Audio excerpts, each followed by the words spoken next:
Hello, all you lovely people. Welcome to FoodTube. We're live. This is not an official show today because I'm literally just doing all the preparation for my genuine, proper Christmas dinner. So not the stuff you see on TV, the real thing. So basically what I thought I'd do is, as I'm doing my goose and my turkey and all the other bits and pieces, you guys ask me any questions. If there's anything you're worried about, anything you need, any advice you want, just send the questions in and I will look after you, or I'll do my best to look after you. In the room today, we've got the lovely James Tanfield, the editor of JamieOliver.com. Jim, what have we got? Lots of comments coming in? Yeah, loads coming in. Got stuff mostly about turkey, but we've got sprouts, we've got carrots, all rolling in. So where are we getting questions from? FoodTube, Twitter? Yep, hashtag FoodTube Live, if you want us to get a question to Jamie. Okie dokie. So guys, it's one of those things where actually if you do ask a question, all I'm going to be doing today is answering your questions. I'm not doing any formal sort of recipe demonstrations. So if you ask a question, the chances are I probably will get round to it at some point. Okay, Jim, so where should we... Let's start with the turkey. Oh, do you want to start with the goose, mate? I mean, as the goose is out. Have we got a question about it? We got a good question about turkey, about how to cook it method-wise. Is it best to cook it upside down, somebody's asking, because they've heard that it keeps the breast juicy. Okay, good question. Here's the thing about... I'll just say that's from Donna Power. Donna Power. Do we know where she is? We don't know. Okay. Okay, Donna, lovely Donna. The goose, obviously, this is the traditional bird of Britain. They can't be intensively farmed, so that's why they fell out of fashion at the beginning of the century. The turkeys overtook them because they can be intensively farmed. Look, you can rotisserie cook it. You can leave it as it is and just roast it. You can turn it twice. It doesn't actually make any difference. You've got two styles of cooking. Some people like to roast it hard and fast and have it blushing, so the meat's slightly undercooked. Or you can kind of cook it long and a little bit lower and get that kind of beautiful Peking duck, crispy skin and melt in your mouth meat. That's the one I go for. So for a beautiful goose like this, I put it in an oven at full whack. I cook it for about 3 hours. Sorry, let me start again before I screw up. Put it in at full whack and then turn it straight down to about 170 degrees Celsius, which is about just over 300 degrees Fahrenheit, and I cook it for about 3 hours. And that'll just give you a really beautiful, crispy skinned goose. The same for duck, but just cook it for 2 hours.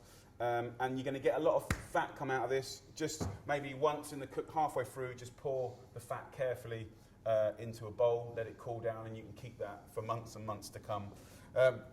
And that's it, really beautiful. All I do with my goose, and you'll see me do it later, is a little olive oil, 5 spice, and a clementine up the jacksie, and that's all I do.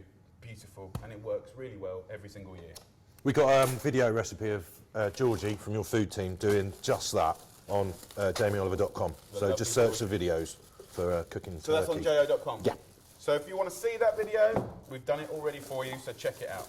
But good luck with the goose. It's a wonderful, wonderful bird, and I would be inclined to definitely cook it through and have it more like crispy duck. I think it's much more Christmassy, much less hard work to eat, much less hard work to prepare. What other questions we got then, Jim? Okay, this is a nice one from Rebecca Lambert. Again, this is turkey. She's asking... Look at this turkey, come on! Ho-ho-ho-ho! How big's that? Big. Yeah. I haven't weighed it. So Rebecca Lambert's asking, she's bought a small frozen turkey crown. Okay. She wants to know whether she still needs to season it. It's her first year of cooking Christmas dinner for her family. Ah, okay, so she's got a turkey crown. Well, first up, next year, Sweet Pea, don't just get the crown. If you buy the crown, which is just the breast meat, you're still paying for the legs, okay? It's a complete false economy. Okay, so you've got a frozen crown. So first up, you want to defrost that the day before, so that's now. If it's hard frozen, you're probably going to want to just cover it with some cling film and a tea towel and take it out in the house. And then about after 5 or 6 hours later, you can pop it in the fridge. But you do want to thaw it out properly. So I would probably leave it out, if it's frozen, in the kitchen. or ideally the pantry, for a good sort of 6 hours, and then pop it in the fridge. And then as far as seasoning's concerned, absolutely. Salt, pepper, rub it with olive oil, some butter, rosemary, nice fresh herbs. That'll make a massive, massive difference.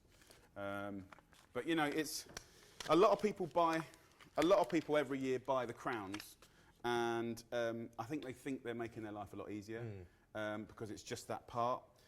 It's really not easier. One, you don't get the difference between the dark and the white meat, which is beautiful. Two, if they take this off, they're not going to not charge you for that. They're going to charge you for taking it off, which will be about the same price as that. So, I wouldn't bother. And what about welfare, Jamie? Because obviously... Okay, I was trying to not be... Look, if you're getting a frozen turkey, very rarely are you going to get a really fantastic free-range turkey frozen. They just wouldn't do it. So it's going to be British standards, Red Tractor. There's nothing wrong with it. But you're going to kind of, in a way, have to work harder on the flavour because it won't have the inherent flavour from a longer life, more feed, the ability to display natural sort of behaviour and build up all the lovely intramuscular fats that give you that flavour. So in a way, you're going to have to work harder for flavour with a frozen meat product. And definitely next year, and if you talk to your butcher and have a good bit of banter, or if you come and play games on FoodTube or Twitter, we gave away 100 turkeys this year. Try and get yourself not a frozen one next year. Let's talk about this blue bag inside here. The blue bag here. Okay, pray tell. So they want to know, giblets. Okay. Do we waste them? What do we do? No, Throw them don't away? waste them. Okay, so in here, my lovely friends, is going to be probably heart, neck. The turkey does have, certainly a lot of the British, we don't really celebrate offal as much as our foreign bros and sisters. So look, we got a neck here. That's like an oxtail. The most sublime meat is on the neck. We got a liver here and a heart, and heart there, and a couple of kidneys. So that is going to make the best gravy ever. What you could do, just slice it up. You can pull the liver out and the heart if you want to make a little crostini. Just fry some onions, herbs, chop that up, throw it in. 3 minutes cooking. Little balsamic vinegar, onions on toast, delicious. But personally, I just throw it in the tray, chop it up with your onions and carrots, make a nice little gravy. Lovely. So what's happening next, brother? Butter. Guys want to know, why smother butter all over the turkey? Does it really make a difference? Doesn't it just all drip off into the tray? Yep. So, what do you do with it? Good question, guys. Look, there's a lot of things that we do in life that just fall off. Do you know what I mean? When we put garlic, or herbs when we're roasting meats, it just falls off. But it's done good work while it wasn't falling off. So I think the thing with butter is you don't have to use butter. You can just rub it with olive oil if you want. Butter's obviously got a sweeter flavour. If you have butter at room temperature, we'll see it in a minute, it just sticks to it and it allows the seasonings that you're going to apply to just sit on it, and then as the butter melts, it just has a lovely coating of seasoning all around the bird, and happy days really. Lovely. But yeah, I think it does fall out. The butter does fall out, but I don't think that's, to me, that's not the end of the world. We're having it pretty loose today, so our lovely cameraman, Pete, if you get tired. Pete. Paul. We've just renamed. Our cameraman today got stuck in the floods. Here in England, we had terrible winds last night and floods left, right and centre. I've got no power at home. You got no power? My next question is, can you cook turkey on a barbecue? Yes. Okay. Yeah. Did DJ Barbecue do a turkey on a barbecue? I think he did. Did DJ He has done. Yeah. He has done? Yeah. On his channel or our channel? It's Advent calendar, wasn't it? Oh no, it was Advent calendar. Yeah. Oh, no, Yeah. Yeah. No. He did have. All right. Okay. Well, You can do it on a barbecue. if you go, if you haven't got power, I would go. If you go on YouTube, there will be how to barbecue how to roast a turkey on the barbecue. It's brilliant. It's the indirect method, so the coals go up the sides and then the turkey goes in the middle.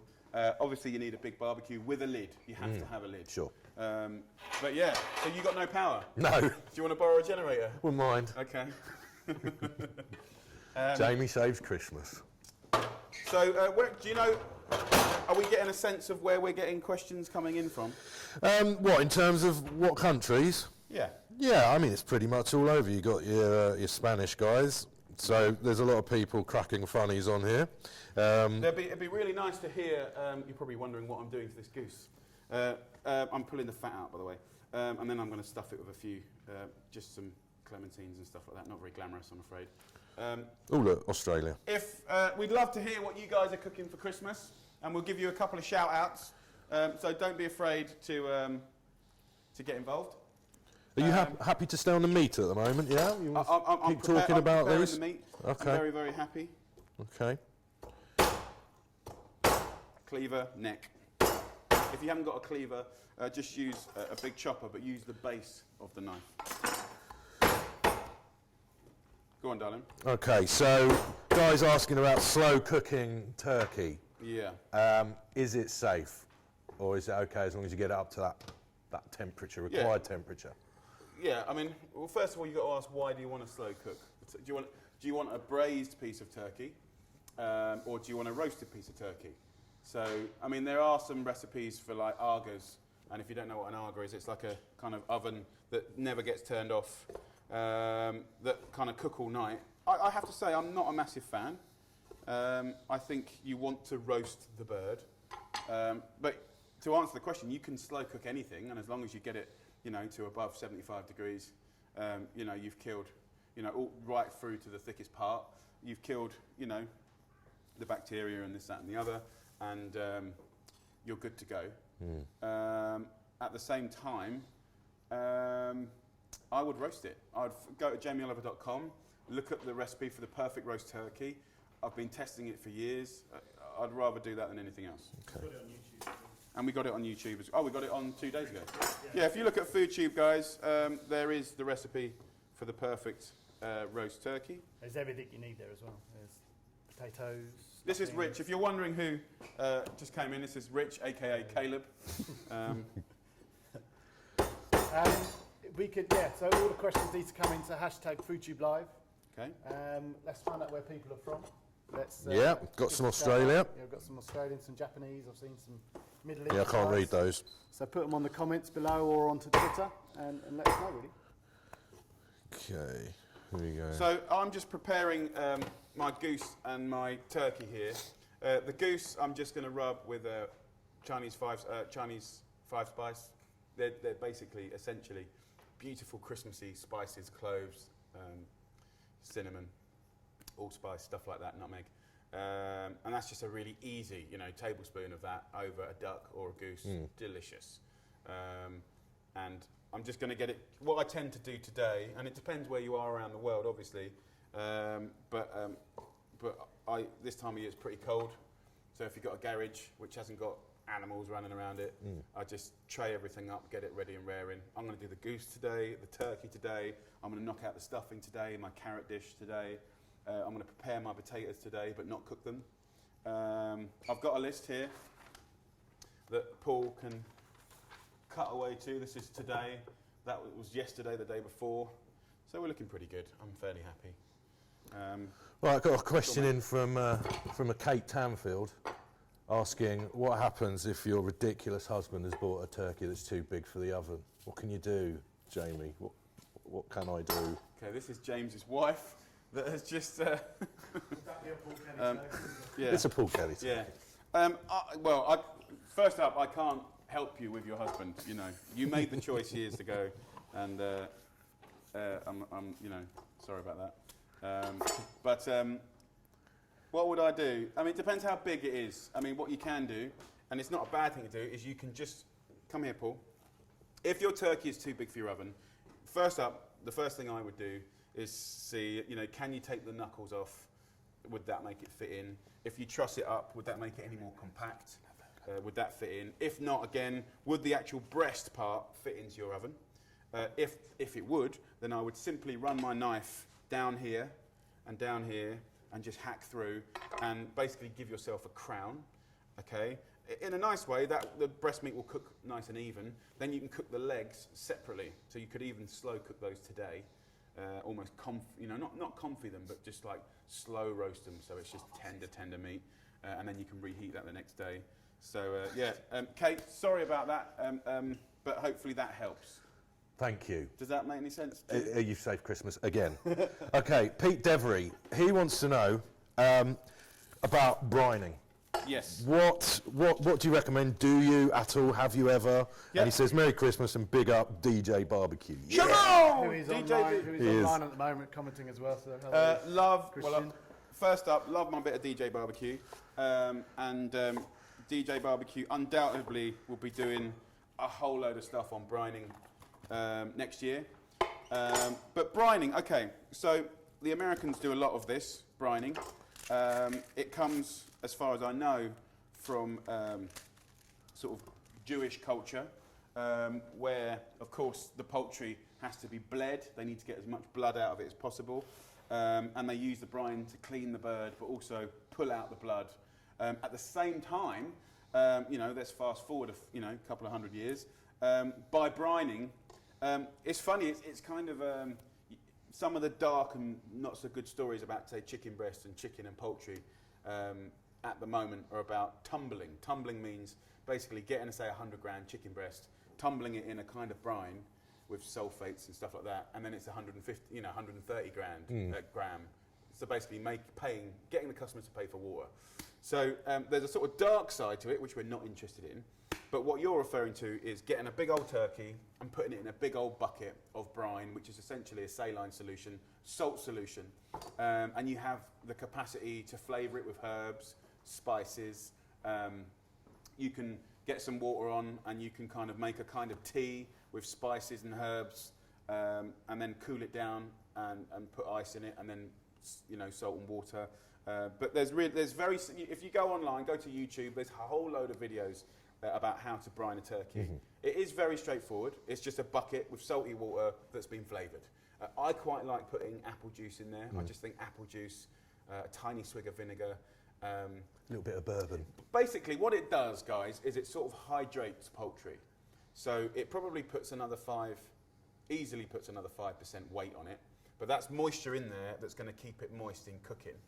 I like it. I did it last year, but I decided not to do it this year. I just kind of felt like I could do without one job, really. So I hope that answers your question, brother. If you go onto YouTube, as I say, there will be loads of dudes brining turkeys, and they'll give you the quantities of salt per litre, and it's very, very simple. Have a go. Basically, you can brine it for 24 hours, 16 hours. When you take it out, you throw away the brine water, obviously, and you just really make a good job of patting it down with kitchen paper, and then you roast as per usual. Not too much salt, though. I do equal parts salt and sugar in mine. Okay. Not too much, and it just adds that little bit of sweetness and crackles it up a bit. I think sugar's nice. Okay, Tom Goering, he has asked about if you're not into your feathered friends, he's cooking a prime rib. Nice. Any advice on that? What would you serve with it? Prime rib. Well, I'm presuming he's talking about a four-ribber beef, which is a beautiful, beautiful cut of beef. I love it. I absolutely love it. What can I give you advice-wise? Well, get it out of the fridge at least 2 hours before you cook it. I think I tend to just go for quality, but I tend to just season it with salt and pepper, just a little olive oil, maybe some smashed up rosemary.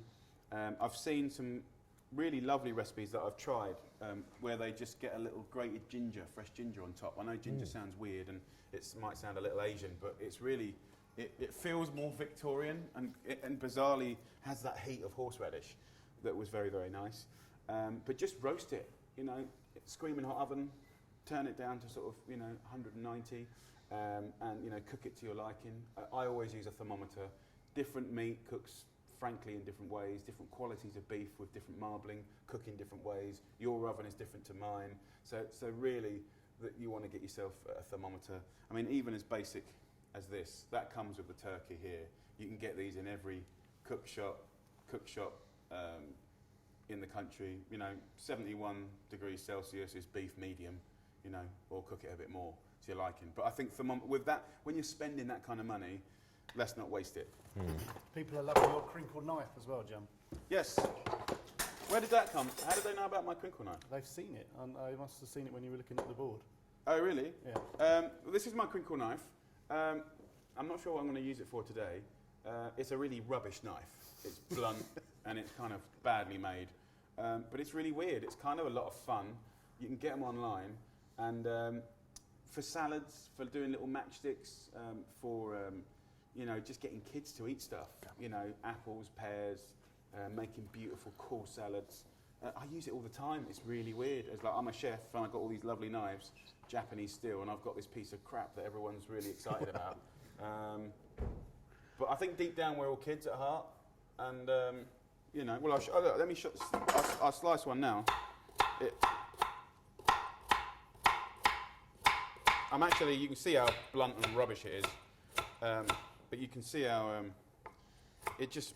And you can slice it the other way as well, so you get like these.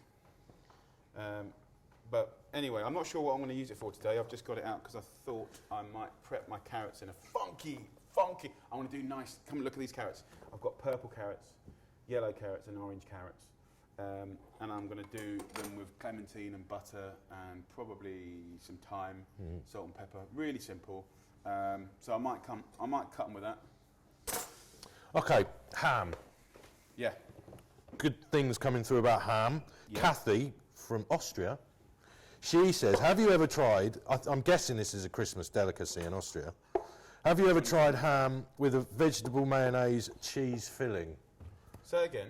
Have you ever tried ham with a vegetable mayonnaise cheese filling? Have you ever heard of that? Kathy, can you let us know more? Okay. Have I ever tried a ham? Yeah, stuffed ham. Stuffed with a vegetable oil, Yeah. mayonnaise, cheese filling. Yeah. Oh, I don't want to be horrible. Yeah, It okay. sounds bloody repulsive. So- Kathy, let us know more. Yeah, I mean, sorry, Kathy, I don't want to sort of disrespect your delicacy. Basically, it's cheese and mayonnaise, Yeah. which is cheese and oil, basically, stuffed in a ham. Yeah. Well, look, we all know that fat, cheese and ham is a beautiful thing. I mean, I'm sure it's gorgeous. Doesn't sound the most elegant thing in the world. Okay. Joe Kemp. She asks, can I cook a sugar-baked dry cure gammon in Coca-Cola? Well, first up, if you go on to DJ Barbecue's video, he's got a barbecue for ham, correct, Rich? Yes, yes. And he shows you. Let's just talk about Coca-Cola. So it gets this reputation for being sort of like, you know, junky food and not so good for you. I might have had something to do with that.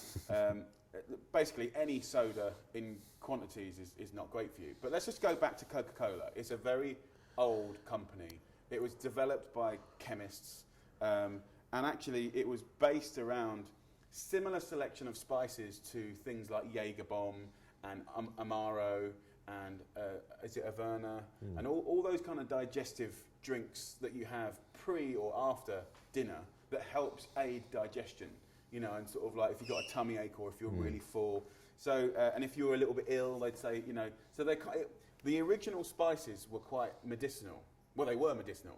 So it's only the carbonation and the sugar that gets people really aggro. But let's just get back to her original question. Can you use Coca-Cola to poach a ham? Yeah, you absolutely can. The spices are really, really good. The sweetness, well, you might have added sweetness anyway. The carbonisation disappears because you're poaching. And actually, the job of pre-poaching a ham is to remove the excess, or to cook it, but to also remove excess salting because it's a salted ham, a cured ham. So really, you're cooking it, you're flavouring it, and you're pulling out excess salt. So it's a bit of a win-win. And if you want to see a video that sort of gives you some inspiration on that, DJ Barbecue's the one to go for because he's done a wicked recipe. Is that the one when he fell in the pool and hurt his leg? Yeah. Go and check out DJ Barbecue's Christmas ham recipe on the calendar. He almost killed himself. That would be in a blooper video. Yeah, that'll be in the blooper videos section. Is that on his channel? It's going to go on soon. I'm going to do it. Oh, it's going to be. But it's on the calendar right now, yeah?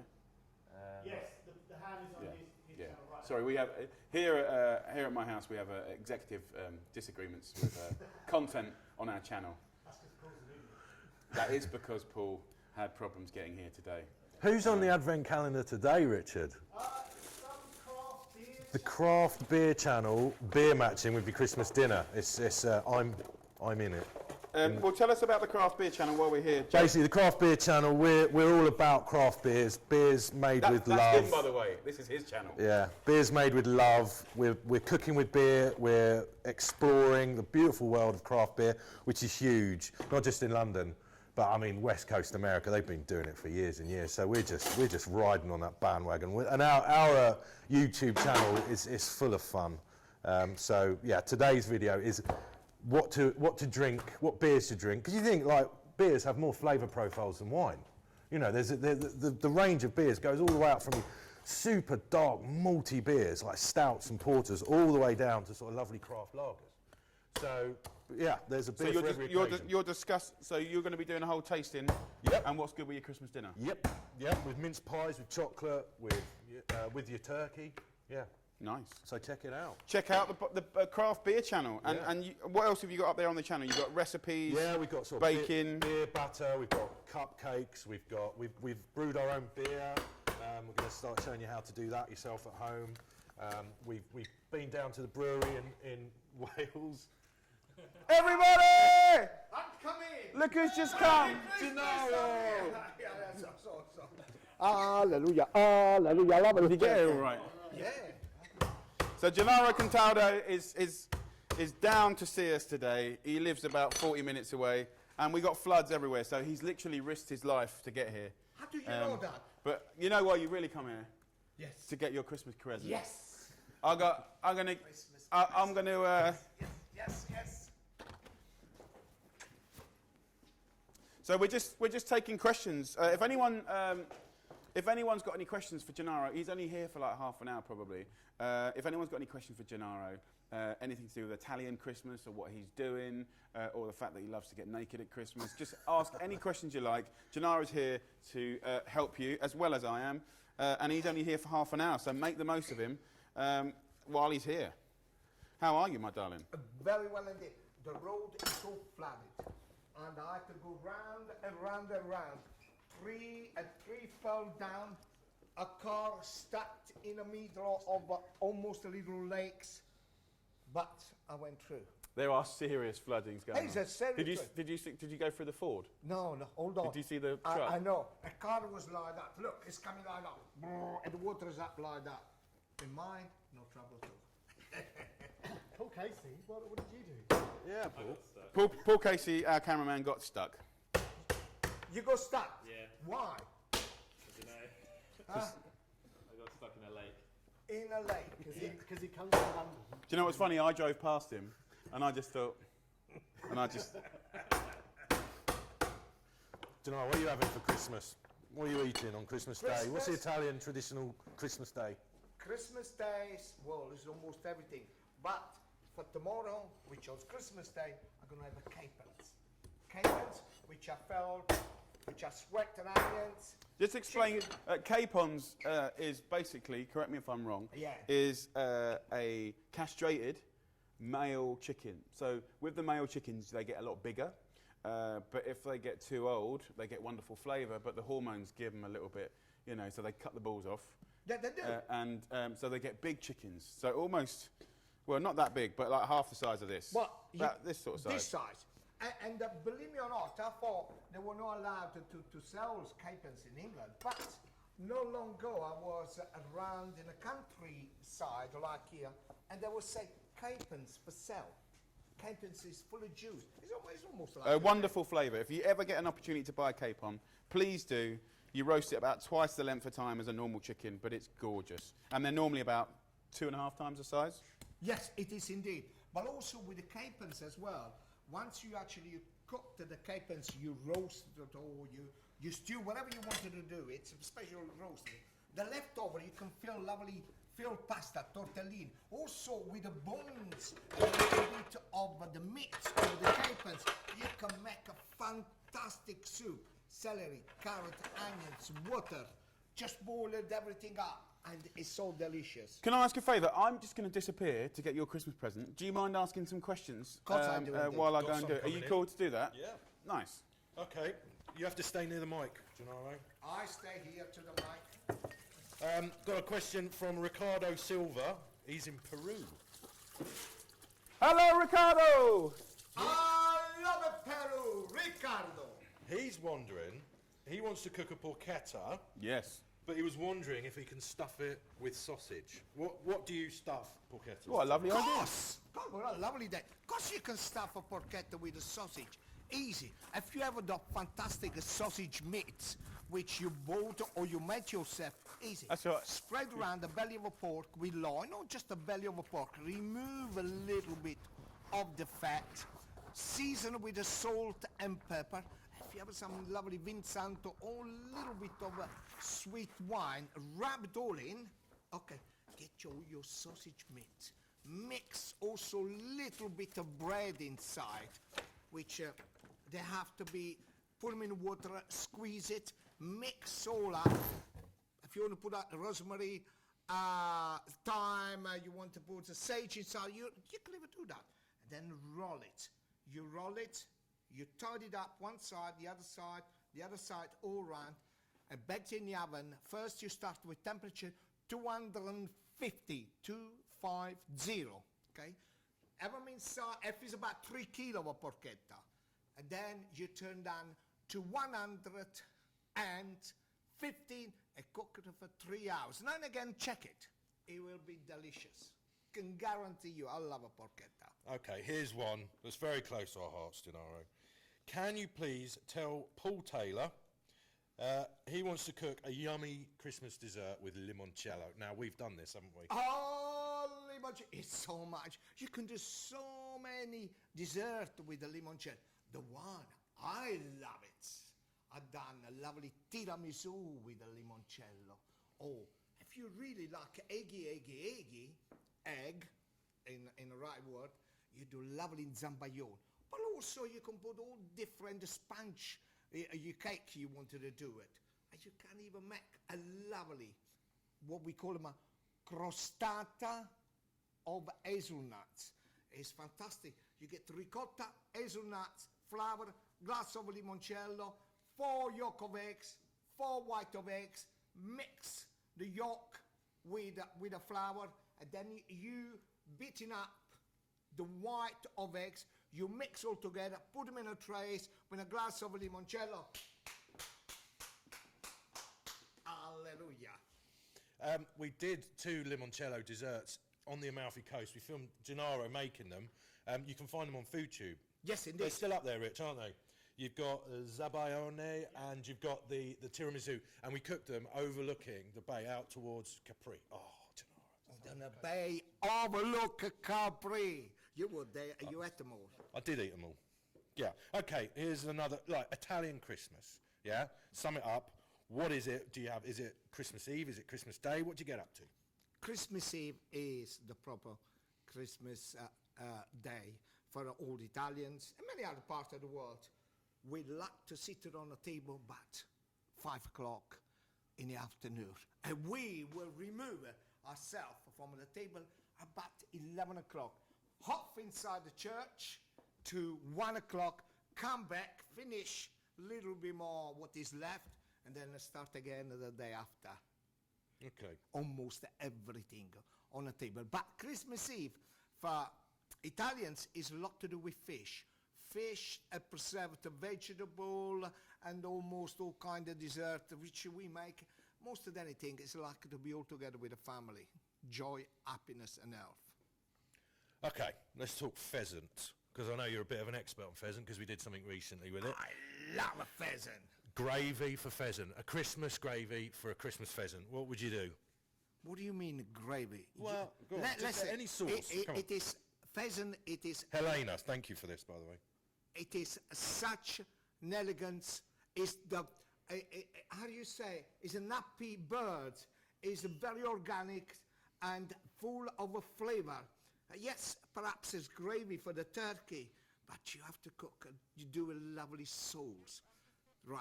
If you do cook pheasant, okay, if you remove all the pheasant, all the bones and everything, because sometimes you don't have to roast it, except you want to roast it, because pheasant you can roast about 4 or 5 minutes each side and eat it when there's still a little bit of blood inside. Or you removing, you debone it, and you cook them like 4, 5, 10 minutes in a frying pan. And then if you want a kind of a sauce, you get all the bones, you put them in the oven with onion, celery and carrots, crush them all up, half a glass of wine, half a glass of water, let it cook, let it roast. Then you remove it, everything, remove all the bits and pieces, sieve all the carrots, so some of the flesh and everything goes, mix a little bit of flour and butter, and thicken up the sauce, and sieve it, and put them on top. Sarah Hebbs wants to know, Gennaro. She's doing a rack of venison Yeah. for Christmas. First time she's done it. She's in Nebworth. That's reasonably local to here, you know, Yeah. 30 miles away. Any tips? Well, it's so easy. Venison is another the wildest, what we call them, a kind of almost wild lamb, wild goat. A swell loved venison. I love that lovely meat. It's a little bit dark. You don't have the rack of lamb. Just so easy to do it. Get a rack of lamb, salt and pepper. Seal just a little bit in nice olive oil. Put them in the oven. Let it roast for about 4 or 5 minutes. Remove it. When it's still bleeding, cut him along and enjoy it. And if you want to know what drugs Gennaro's on, then contact Viagra@gennaro.com. It is the best. But anyway, one thing I have to tell you about Viagra, which it is important. You know, all around the world, they discovered this fantastic Viagra. But before then, it was me planting it. There you go, you've heard it from the horse's mouth. I've just been into the garden, I've got some sage and some rosemary, but before we get on to the next bit, being a boy, I put all the love and heart into the present and none into the none into the wrapping up. So if you're caught out this Christmas and you've got no wrapping paper, tin foil. I mean, come on, look at that. That's beautiful, that's really festive. Can I open now? Yeah, open Because it now. Come on. Everybody gonna watch me.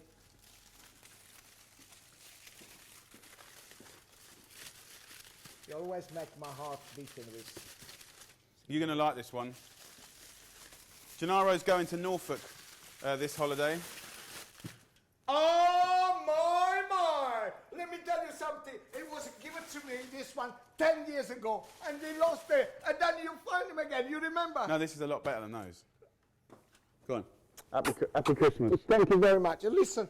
Show him what it is. Show him what it is. Look. All right. Okay. Oh my God. Oh It's my a- God. it's a oh pair my of, God. Oh my God. Sorry.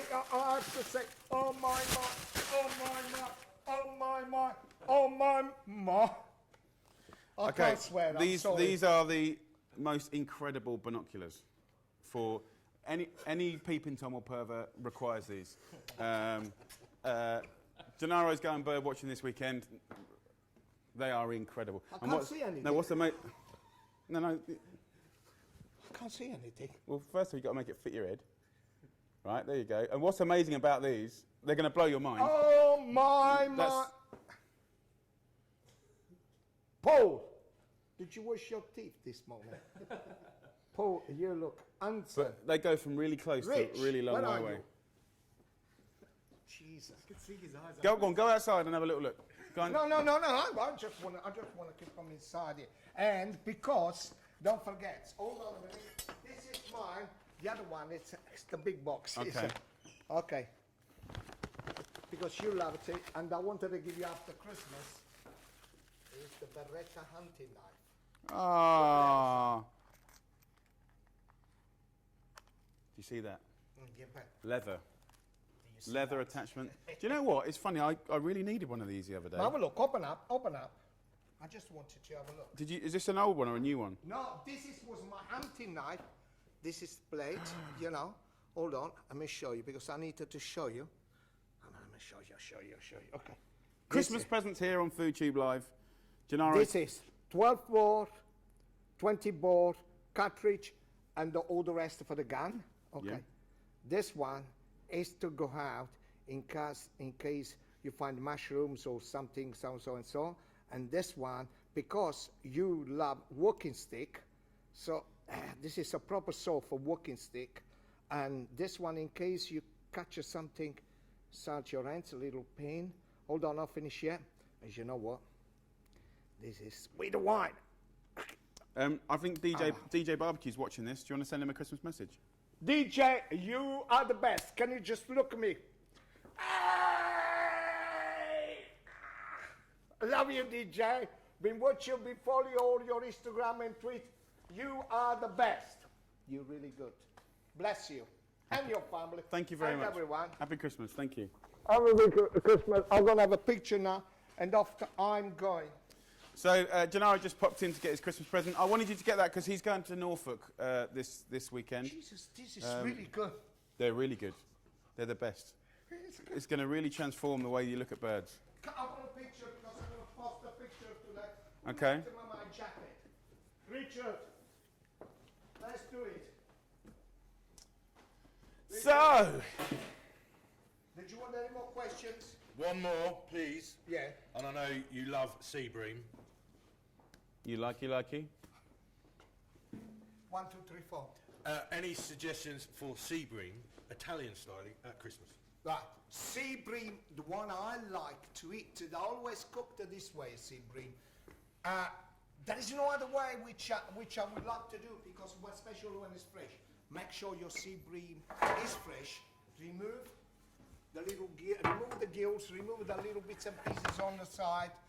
Make sure they're all nice and clean. Scale it properly. Dry with a cloth in a pan. Just have a drizzle of extra virgin olive oil. Just started to cook. Then you put it, season the fish up and down. Okay. Then you leave it. Then you add the garlic, chili, tomato, parsley, 2 or 3 olives, quarter of a glass of wine, quarter of a glass of water, cover and cook for about 4 minutes. It's called pesce in acqua pazza. Pesce is the fish, or bream in acqua pazza. So fish, as soon as inside, you have the wine, you have the water, you got the tomato, you got the olives, you have the garlic, you got the chili, you got the olive oil. So I'm going crazy, and they're so good. Bless you. let's do a picture for Instagram. Do you mind putting one up for us, Rich? Yep, I've done one for you. Can I have the binocle in my hands? Yeah, of course.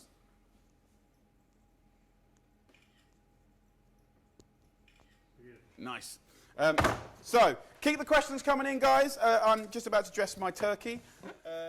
What I've realised, the slight flaw in our live question Q&A session today is I need to keep going to get things. I need to go and get butter, It's all right. herbs. I can come out with some Christmas facts, should you need to go to the fridge. We could put a potato video on, or turkey. Do you have the capacity to put videos on? Might do. I could try. Well, let's do some more questions. That was a good one. What's a good appetizer for Christmas Do Eve? you mind doing me a favour? Yeah. If you can go, you pop round to the house and get me a pack of butter and my Chinese 5 spice. 5 spices on the little Can I rack. go because I'm going to say Bye, hello. Gennaro. I'm going to say hello to what is it? Who's inside? I'm going to say hello. Jules is in the bath, Oh, well, but the kids are down there. oh, can I just see the kids? Yeah, go and say hello to the Come kids. with me. Just remind them who you are, just so they don't think it's like, some. No, bless you. Oh, That was a joke. come down. Okay, that was a good one. Rich came out with good ideas for snacks and bit of party food on Christmas Eve. Yeah. Appetizers as well. Yeah. Anything that you can, so you don't get too full, I guess, if you've got all this meat to eat. Is this on Christmas Day? Christmas Eve, did you say, Rich? Well, I can't see the question. Yeah, Christmas Eve. Christmas Eve. Bye, Gennaro. Love you. I love you. Take care. Ciao, ciao. You lucky. Thank you for mine. Where's my thing gone? There it is. Love that, Gennaro. Have a great Christmas. So nibbles, I think it's nice to keep things simple. However, I'm loving Mexican bits and pieces at the moment. So anything from crostini's, bruschettas from Italy. Yesterday I just went and bought some beautifully picked crab and dressed it with a little yogurt chopped herbs, lemon juice, chili. God, it's delicious. And you can have it on its own as a salad. You can have it on a little hot crostini. Delicious. Little Yorkshire puddings, little bellinis. Things like smoked salmon and smoked trout and all those beautiful smoked fishes are really good at the moment. And there's no effort, no work. You just sort of like picnic style stuff, really. On the Mexican style, love tacos, love soft tacos, love little quesadillas, things with some heat in it, so it goes well with the booze. Very, very nice.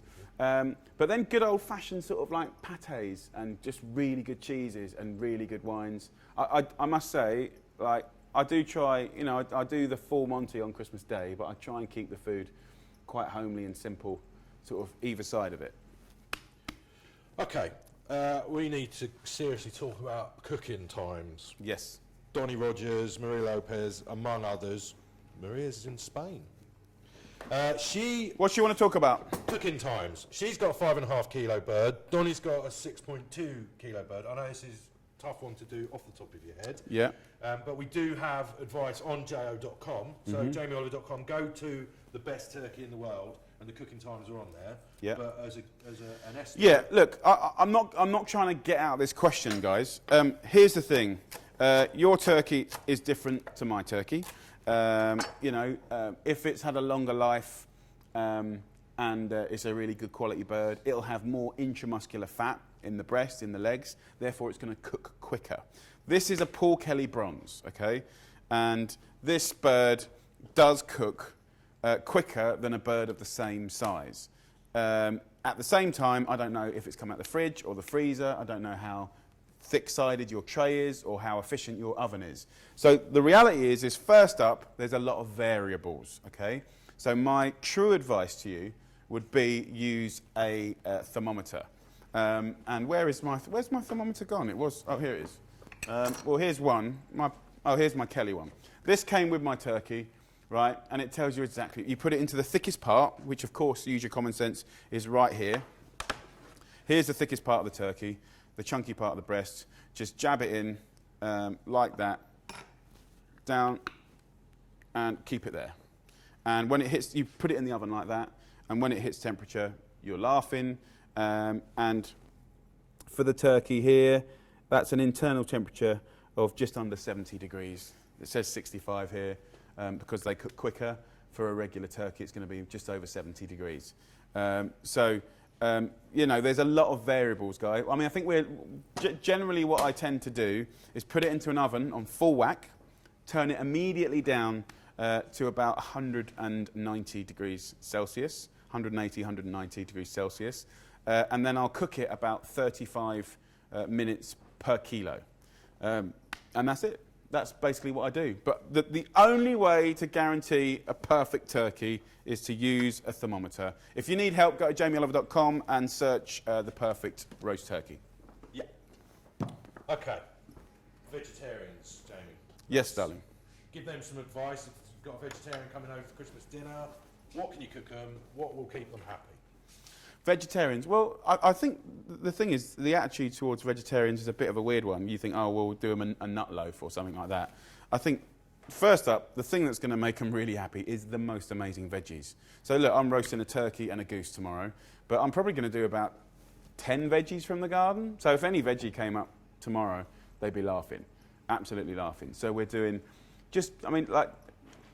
I'm slightly against the fact that you have to do like a composed dish, especially for vegetarians. However, I do think the Rotolo, spinach Rotolo from Jamie's Italy cookbook, it's possibly on jamieoliver.com at the moment. If not, it'll be the one from 15 Minute Meals. Have a little look, Jimbo. But that's really, really nice. The one from 15 Minute Meals is probably not, from Save of Jamie's, probably not a bad thing, actually. Have a little look up there. Yeah. I'll put a link there if it's... But I think a beautiful pasta al forno is fantastic. Gennaro, what do you like to cook for vegetarians at Christmas? It is nice. You can do a lasagna vegetarian that you really want to do. Yeah, a vegetarian lasagna with roasted veg. Roast the veg off. Fantastic. Gorgeous. Really, really good. You slice all the rest all the vegetable carrots. Carrots are very good. Bunch them a little bit, carrots, just a few slices. Then courgettes, then aubergines. And then also use a pasta as well. The pasta is very, very good. Sheet of pasta like a lasagna. And you make all in it about a little bit of bechamel, a little bit tomato sauce. And then you use also a little mozzarella, a little cheese. You lay one on top of the other.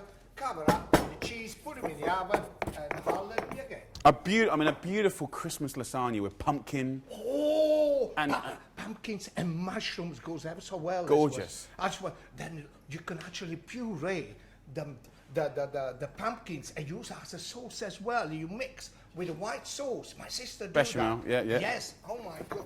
We never stop here when we're talking about cooking. Never stop. It's good. Listen, you have to do this one. Yeah. I made it. What is it, And vegetarian? This is very, very good. Is this vegetarian? Yeah, you can do vegetarian. I made a lovely broth. You know what? In a broth, yeah. Yeah, in a coffee, you know the one you make in the coffee, the espresso, the mocha? Yeah. Okay, I made a fish. Water inside the cafetiera, and then where you put the coffee, you put a little bit of a garlic, a little bit of a chili, some parsley, and pieces of soft fish. Little capers, if you want to put olives, but don't put them inside. You cover, you put them on the gas, and you let it cook, but before it starts to boil over, you put a couple of cockles, couple of mussels inside the cafetiera. Yeah. So it starts to get hot. All that lovely water gets through the lovely flavor of the garlic, the chili if you like, the capers, little anchovies to give it that sea flavor.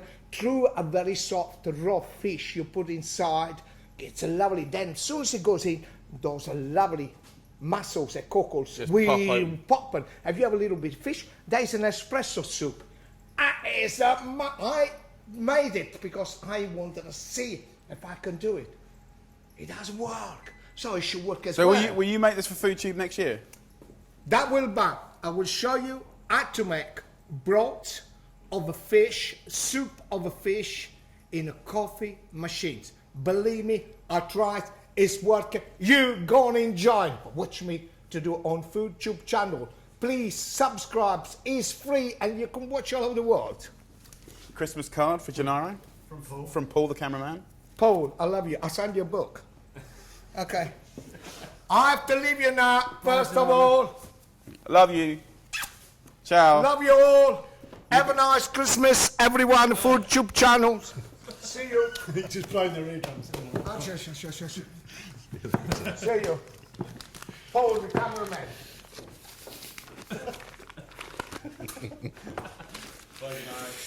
You're the best. Don't forget it. Okay, Veggie Christmas. We've got. I put together a hub of Jamie's best recipes on jo.com, and the Rotolo is on there. It is on there. The squash and spinach Okay, Rotolo. so that's great. Love you, Gennaro. So go to jo.com, Can I click on the say that? Christmas link. I don't know about you guys watching at home. I have no idea what. I mean, I've been working with him for 20 years. I have no idea what he just said. A fish broth in a cafetiere. That's as much as I got. But there you go, mate. What a man. What a legend. And with energy like that, I just personally want to see him. No, I can't say that really. But anyway, for you girls out there, you probably are thinking the same as me. What a beautiful lover. Back to you, vegetarian Christmas. Pasta dishes are wonderful. Yeah. The flavours of Christmas, certainly in Northern Europe, are wild mushrooms, pumpkins, squash. We can get lovely smoky flavours in there with dried mushrooms as well. Cannellonis, lasagnas, the Rotolo. All of these are on jamieoliver.com. What were you going to say, brother? Just click on the Christmas link, and there's a drop down. Choose vegetarian Christmas from there. So there's a whole Loads vegetarian on there. area. Loads on there. Yeah. So guys, I'm just pounding up thyme and rosemary, scrunching up butter, and I'm going to smear that over my turkey with salt, pepper, and a lot of nutmeg. Some more questions, Jim? Yeah. Apologies for Gennaro bursting a load of eardrums just then. Yeah, that's all right. Can't help that. Okay. You're lucky it was just your eardrum. Okay. Questions on leftovers. Is it a bit early for leftovers? No, let's go You for it. there? Yeah, go. Okay, so the big bird. What do you do with all the leftover meat from the big bird. Okay, so what's really nice to do, personally what I do is we have the roast turkey on Christmas Day. We enjoy that. Then on the next day we have the sliced meats. And once we've done the slicing of the meats, we strip everything, every last bit of meat off the carcass, off the bone. And basically, you know, we can turn that into a million things. Now, if you go to jamieoliver.com again, there's a whole load of ideas for leftover turkeys, ranging from the most beautiful, sweat a whole load of leeks off, very low and slow, until they're creamy and soft and gorgeous. We've And got a lovely one coming out on Boxing Day, when you do have your leftover turkey. Yeah. That'll be a little On special FoodTube. on the calendar, yeah. Nice little special, something, cool take on a sandwich. Nice. Oh yes, oh my bang me. Yes. Yeah, that's very, very cool. But there's loads of things to do with the leftover turkey. I mean, the great thing is, you know, on that particular recipe on FoodTube, we just made the old brown turkey meat crispy again and put it in a bang mi, you know, that wonderful French Vietnamese sort of street food dish. Delicious, so good. You know, proper BLTs. You can braise it down and make amazing chilies, like, you know, like a kind of cowboy chili con carne, but with turkey. Gorgeous. Of course, what you mustn't forget is that you're getting 2-3 hours of beautiful roasting flavour. So it's even better than having raw mincemeat. You know, this is proper flavour here, guys. That turkey chowder you did once was amazing. Yeah, turkey chowder. I mean, you know, sort of New England style instead of the clams. You can even put clams with it if you want. I just go sort of carrots, celery, onions, you know, basic parsley, fry it off, go in with a whole load of sweet corn. I use chicken stock or turkey gravy. It's delicious. Strip the turkey meat off the bone, just simmer it away. And you can put clams in there, hit it with some paprika to give it a spike, season it to taste. You could puree just a little bit of it with a hand blender to give it creaminess and have bits, or you can go fully pureed. And You put little crackers on the top of it. serve it with crackers. Yeah, It's just a little take, yeah. but very, very nice. So I'm just scrunching up my rosemary and thyme here, guys. Can you do a couple of shout-outs and happy Christmas? Yes, I'd love to. Some big old fans. You got your neighbours are watching, the Adams. They live just over there. Really? Yeah, say hi to Gracie. Hello, Gracie. She's a big fan. Hello. Neighbour, thank you for watching. Lovely. Yeah, and where was the other Have a one? great Christmas. Rest Yeah. of the chai. Aretta Chai.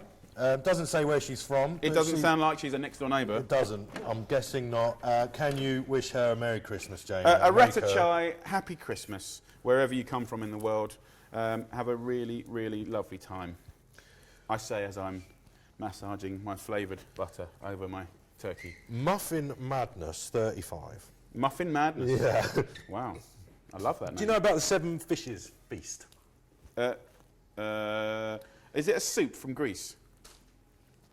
What's a good side dish for tonight's feast of the Seven Fishes? So I'm guessing it's not a soup.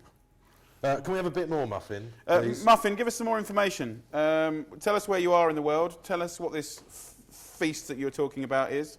We all have a good feast every now and again, but we're not quite sure what the feast you're talking about here. Right. Can we... Yeah. Hashtag FoodTube Live. Thank you, Richard. If you've got questions, or you can just put them in the comments box Below.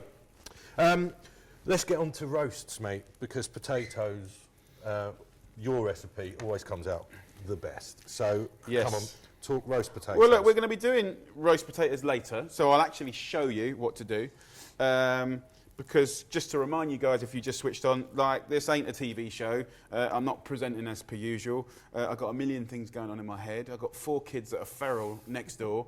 I've got my wife in the bath. We've got power cuts. We've got flooding. I've got Christmas presents to wrap, but I didn't wrap. Janara just came down. So if you think this is a slightly different Jamie to what you usually get, this is true. We did a little experiment. Here's the thing. I mean, we love doing the Christmas shows, and clarity and kind of keeping you guys entertained is important. But we just sort of thought it might be nice. We've had an amazing year at FoodTube. Yeah. We've won awards. We've got over 500,000 subscribers. Yeah. I think we've learnt a lot, and we've got some amazing talent. You know, other cooks and chefs on the channel. We're so excited, but we just thought we'd kind of finish the year, 1 camera, 1 laptop. And It's how it was in the beginning. It's how it was in the beginning. It's what we started doing years ago with Food Revolution. We're here with what was it, Daisy? Daisy popped up and we did a little show for that. So it's That's right. and that's what started all this off. So it's sort of giving something back. So definitely. So we just thought, this is not ideal timing for me doing this, but it's an absolute pleasure, and it's kind of my job. And I think, so there is no razzmatazz, there's no beautiful editing. I'm actually really doing my Christmas dinner today. So roast potatoes. Joe Ralling is in Australia and has just said, shout us out, Jim. Joe Ralling, Shimon! Put some clothes on. Joe Ralling works in our production team. She's a lovely girl, one of the very best. What's she doing in Australia? He's on holiday and I was seeing some family. Nice. Well, I send my love to all of the Ralling family, her lovely husband and her lovely girl, and have a wonderful time. And obviously, we're having floods and it's freezing here and there's winds of up to 100 miles an hour. But you enjoy your sun. Yeah, you be smug over there in the southern hemisphere. You have a lovely Christmas. Don't worry about us with no lights. Okay, we'll save the roast potatoes for later. Well, all I was going to... Well, I can do it twice. I don't know how go on long. then, go on then. Well, just to answer the question, roast potatoes, King Edwards, Maris Pipers, really good. Peel them. We want to go for about sort of a double squash ball size, sort of that sort of size. Go a little bit bigger. Parboil them for about 12 minutes, but take them as far as you dare. That is the key. Okay? If you want fluffy inside and crispy outside, you know, you can't just cutely parboil them for 8 minutes. Right? Take them as far as you dare. Be a bit nervous. Drain it. Let them sort of like steam and kind of have that opaqueness on the outside and fluff up a bit. And then I go for butter and olive oil, actually. You can go goose fat, it's very nice, but I go butter and olive oil. I think there's enough like animal fats flying about the place at the moment. And I hit it with garlic, just a bulb, squashed cloves, and salt and pepper and rosemary, lots of rosemary.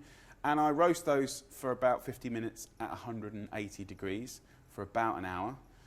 And then when they're sort of golden and gorgeous, I just lightly press down on them to make them just puff out a bit and get more of a surface area on the bottom of the tray. And some of the internal fluffiness puffs out a bit. And I put it back in for another 10 minutes. When I reheat them later, after the turkey's come out of the oven, delicious. So I do have a video of you doing that. We have a video. Try and put it in, and let's see what happens. And that'll give Paul a little break. Put the camera down. Yep, by all means. And I'll get ready for the next things. I'll get ready for potatoes next. We might come back in a minute. Yep. So guys, we're going to go to a little video now, but we're going to carry on taking questions. We'll be a little quicker on the questions. Hashtag FoodTube Live, please. Yeah, send your questions to hashtag FoodTubeLive. Is that on Twitter? Yeah. Yeah, and I'll be answering as many as possible. So Jim, you get your questions. Paul, the cameraman's going to get some tripod out, not that tripod, and he's going to have a break. And Richard, over to you in the VT. Good luck. I'll give you 50 quid if you actually manage to pull this off. I'm taking you back into my archive for an absolute classic. Perfect roast potatoes, and I've been perfecting my way of cooking them for years. Perfect roast potato. I'm going to endorse the Maris Piper. For consistency, this is where you want to put your bets. First off, I always parboil them for about 10 minutes in salted boiling water. Drain them, and then a bit of a toss in the colander will help fluff up the edges even more. Next up, you need the fat. Extra virgin olive oil is the healthiest option and will give you a lovely golden crunch. Or you could use butter for a slightly thicker, sweeter crunch. Or if you really want to go all out, you can use goose fat for the thickest crunch of all. The key is always do them in a single layer in the roasting tray and give them a good season with salt and pepper. I'm going to cook this for half an hour at about 190 degrees Celsius, 375 Fahrenheit, until about lightly golden, and then I'm going to show you what to do with the masher, and that's going to make the ultimate roast potato. After half an hour, we're ready for some masher magic. So what I want to do is I want to increase the surface area the potato has on the bottom of the pan. So I'm going to do that by going around these and just squashing them. I'm telling you, give this a try and you won't regret it. Along with the maximum crunch factor, you want maximum flavour. And I'm adding the herbs now because what I've worked out is that if you put them in at the beginning, yes, you get some good flavour, but the herbs go black and they're kind of not that nice to eat. But if you put them in halfway through, you get much more of a perfume of the herbs. First up, we've got some rosemary. Coat that with a drop of olive oil.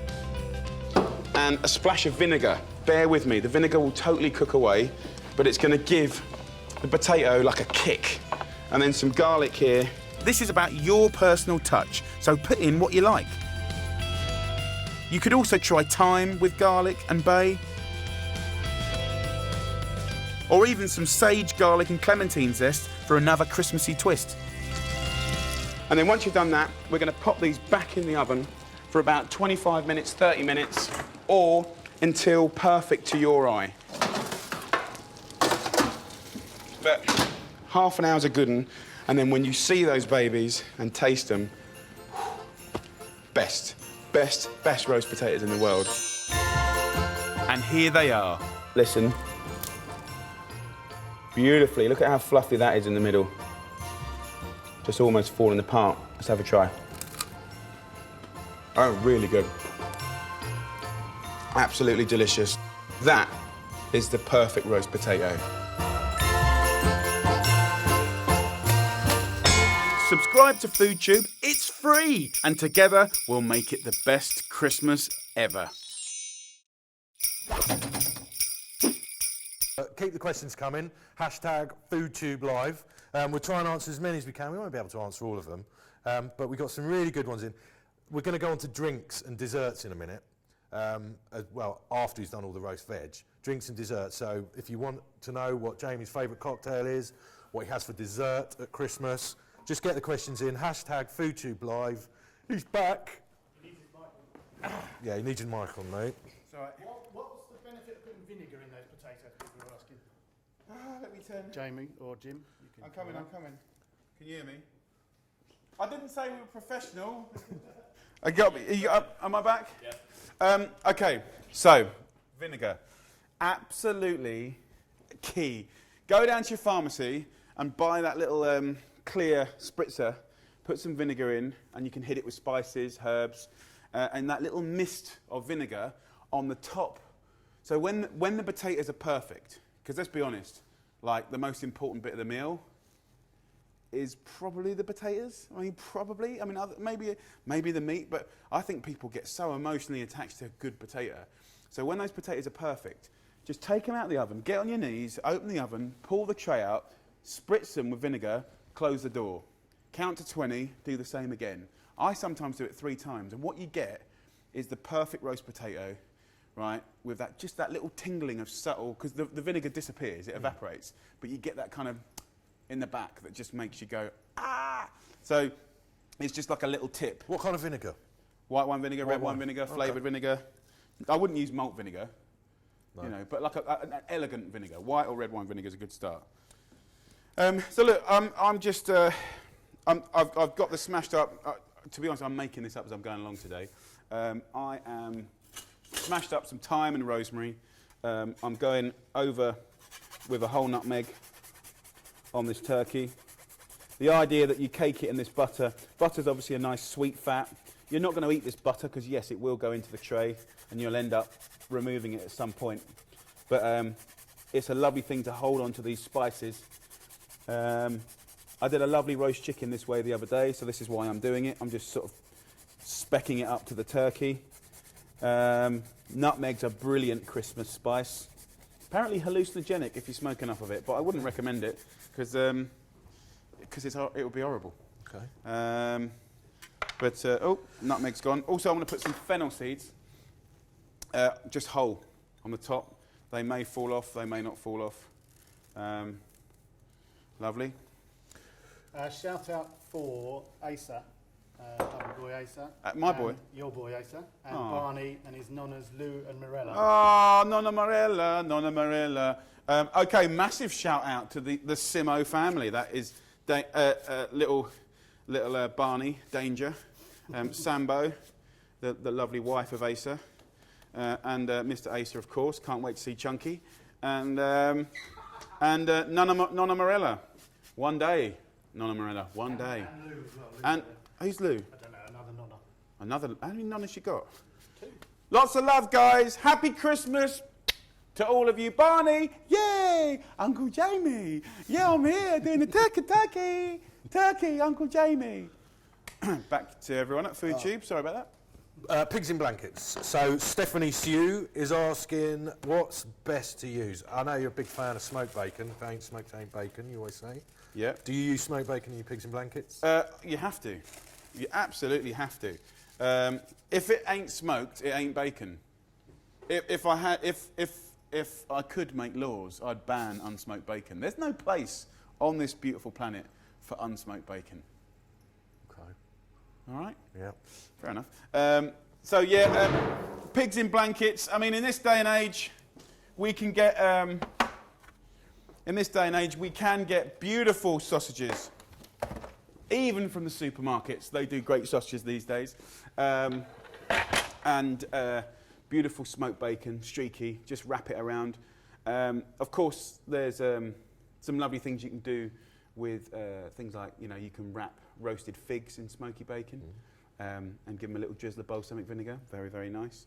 But yeah, I love those little nibbles. People love them.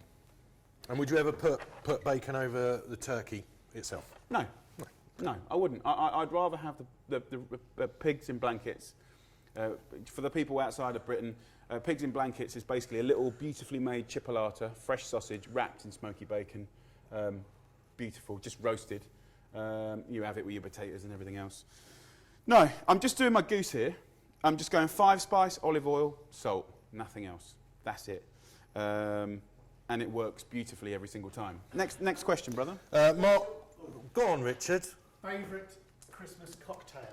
Favourite Christmas Oh! cocktail? Are you there? Have we got any cocktails going up? There will be Food one Tube. on New Year's Eve, which is the Old Cuban. Old Cuban. Yeah. But What's your sidecar? The sidecar, which I think Gennaro just did a video. If you look on FoodTube, Gennaro just did a video for a sidecar, which was very funny actually. That was the one where he basically made the cocktail but forgot to put the cocktail in the shaker and then went to shake it with nothing in it. Anyway, the sidecar's delicious. It's basically brandy, triple sec. That clock's not right, by the way. Sorry, the boys are looking at the clock. Sidecar is brilliant for making people that aren't so much fun a bit more interesting. And it's very refreshing. So lime juice, sugar, brandy, triple sec, great cocktail. If you want to see that cocktail, Gennaro did a great one the other day for the calendar. Was it for the calendar, Paul? I think it's just for his channel. Yeah. Check it out. Got a nice mulled wine with a twist for the calendar there. Nice, Yeah, nice. From 15. And what me and Jim were talking about is we want to know where it's nearly Christmas, because somewhere it's coming up to 12 o'clock. So somewhere. New Zealand. New Zealand? Is that New where it Zealand. comes in first? Yeah, of course it is. Cool. Yeah. Let us know if you know any different. Always New Zealand, man. Christmas Island. Christmas That's Island. why it's called Christmas Island. Right? So that's 5 spice, olive oil, salt. I'm just going to rub it all over. We've got some great Christmas cocktails on the website. Some of yours. We've got my favourite lychee martini. Oh! It's insane. It's beautiful, Yes, isn't it? and is that on the website? That's on the website. Go to hit jo.com, Christmas tab, and then it's Christmas drinks, and also the pomegranate champagne cocktail. Very, which very is- nice. Yeah. And very simple to do. You just cut a pomegranate in half, squeeze it with your bare might through a sieve, and you get... There's no point in buying the pomegranate juice because it's pasteurised and it's just not very delicious. But if you squeeze it yourself, it's so vivacious and juicy and gorgeous. And just a little inch in a champagne glass, topped up with Prosecco or champagne, is gorgeous. Now look, that's literally all I'm going to do to this goose. Nothing more. I might chuck some...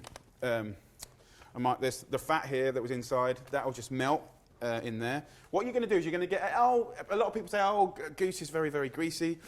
It's a beautiful, healthy bird. It's a really, it takes a year to grow. Delicious meat. It will melt, the meat will just come off the bone. The skin will be like the best cracklings ever, with that lovely hit of Christmassy 5 spices and salt. The fat that comes out, however, just pour it out, and it will last for another year. I mean, it's not going to go off or anything like that. Keep it in a little jar, and if you start your bologneses with that, or if you cook with that, it's beautiful, absolutely beautiful. So you don't have to waste anything. Barry, My Virgin Kitchen, Yay! your FoodTube lovelies. Aw. He's wishing everyone a Merry Christmas, and he's saying get prepping. So Get prepping. good boy. And also Rita Brighton. Oh, I love my side. Rita. Hi, Si. She wants to know a simple, easy sprout recipe. Well, we've actually got one that Gennaro did on FoodTube. Yes. Which we can put links up. So yes, Si, look on the site that There's- you look after as well. Yeah, can I give us a few? Dear Si, lovely girl. There's a few things. Just get your food processor out, get it on the thin slicer, shred the whole bag of Brussels, and just basically kind of wok fry it with olive oil, butter, Worcestershire sauce. Delicious, super, super good. At the same time, you could just fry off a little smoky bacon, chopped up, and onions, and then put in the sliced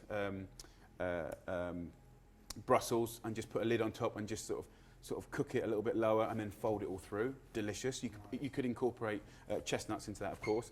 Something that I've done just recently, there's two things, delicious. Boil your whole Brussels sprouts whole, and then don't overcook them, but once they've sort of cooled down a bit, you kind of squash them so they just kind of burst, and it kind of allows it to take up more flavour into the middle of the Brussels, but still being kind of whole. And of course, it loves sage, so just fry off a little oil, butter, sage, smoky bacon, chestnuts. I went to the supermarket today and bought frozen, fresh chestnuts, which were an amazing cheat, and better than those vat pack ones, which are quite soggy. So very, very nice. And then last but not least, if you fry off an onion, finely chopped, whole fennel seeds, a little chilli, and some sage, and put in some parboiled Brussels, you can crush them or not, put in a nice good lug of balsamic vinegar, and just cook them down for half an hour with the lid off, and it will just go intense and intense and intense. It might not be the prettiest thing in the world. It might be a bit khaki, but I swear it will taste like heaven. And that's one of the things with cabbage. Sometimes when you cook it like that, it doesn't look as appealing. And you know, just a good boiled Brussels with butter is still delicious. There you go, Rita. Happy Christmas, darling. Happy Christmas. Happy sweetheart. Christmas. We've got Mr. Cowell. I hope it's not our Mr. Cowell from Yeah, school. well, Simon Cowell's a massive fan of the channel. I hope it is. Sorry, that's what I meant. Not your teacher. Not my teacher. Where's Cowell? Yeah, Mr. Cowell from school. You remember him? Maybe you don't. Where's Cowell? He wants to know. He's been told to let his turkey rest for 3 hours. How does he keep it warm for 3 hours? Well, if he's got a big turkey, he actually could let it rest. I wouldn't do 3 hours, I'd do 2.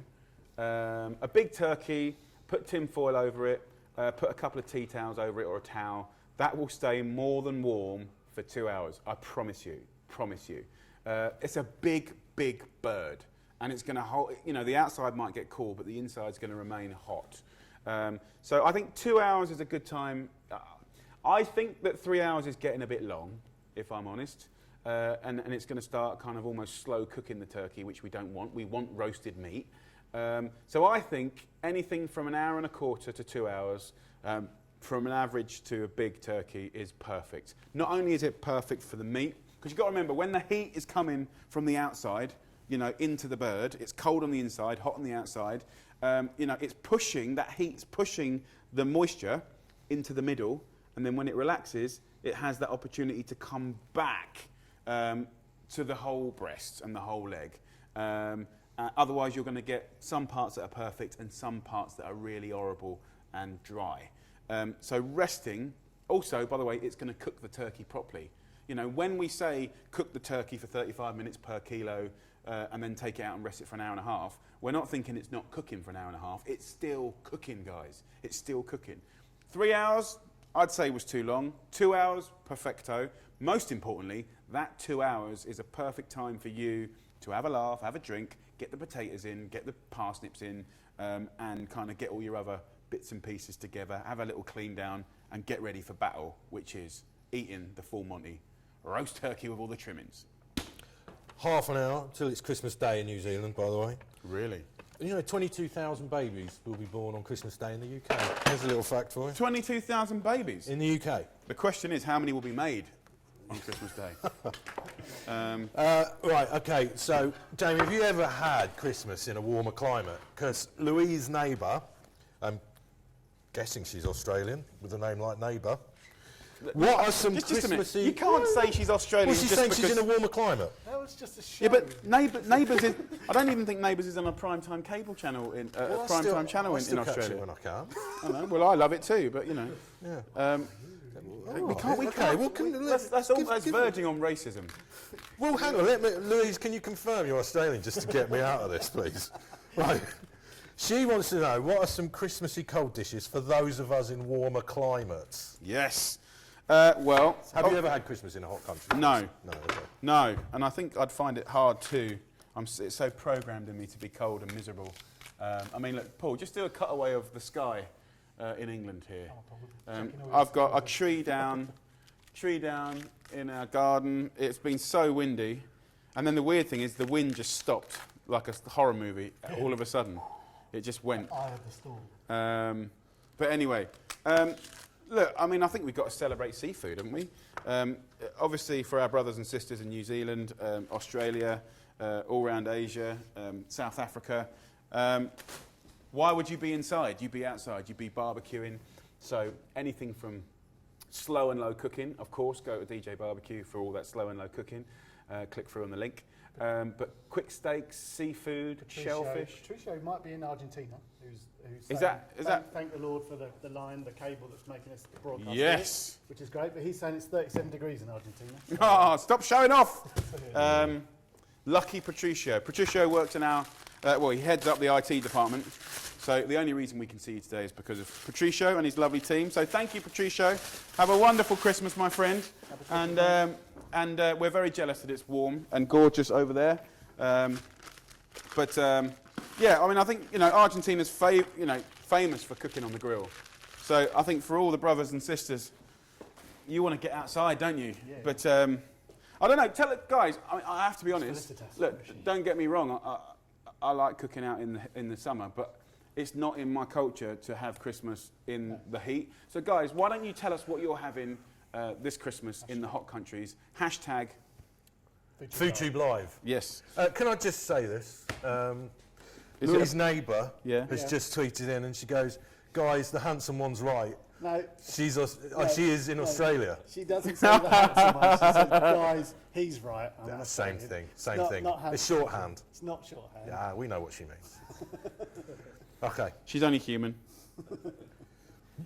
So she is Australian. Yeah, she is Australian. But that doesn't mean.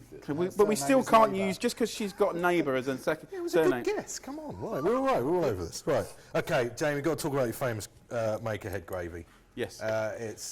It's one of the biggest hits on the website all over Christmas.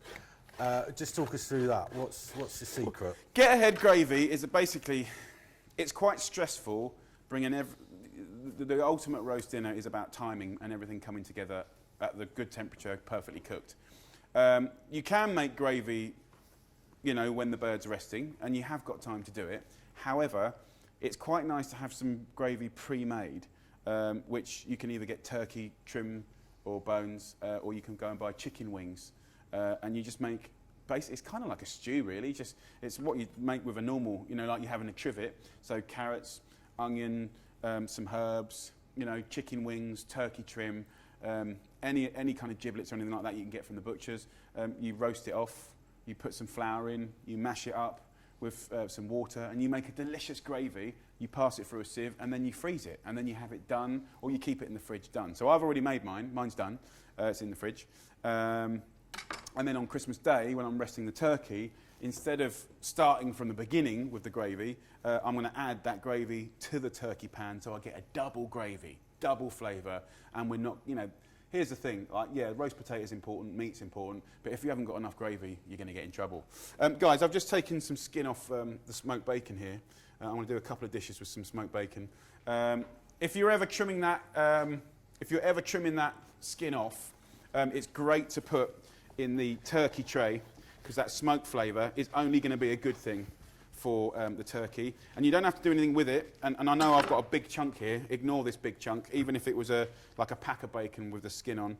Throw that in with the trivet, and that will give the gravy an amazing smoky flavour. Next question, Jay. Okay, desserts. We're getting Kathy again. She's asking, what's your favourite Christmas dessert? Best recipe for Christmas pudding. Do you have Christmas pudding? Thank you very much. That's from Gaviota UK. So, puddings, mate. Puddings. Let me just tell you what I'm doing next job. I'm deeply trying to be organised here, but I'm slightly failing because also the people that are in the room with me, I have an overriding sense that I want to go down the pub with and have a couple of pints. So I'm trying to concentrate. Just to tell you what's up and coming on my prep, I'm going to be peeling potatoes for probably 20 minutes now, which is very boring and dull. Then I'm going to make incredible carrots and get that ready. And then I'm going to do an amazing red cabbage dish.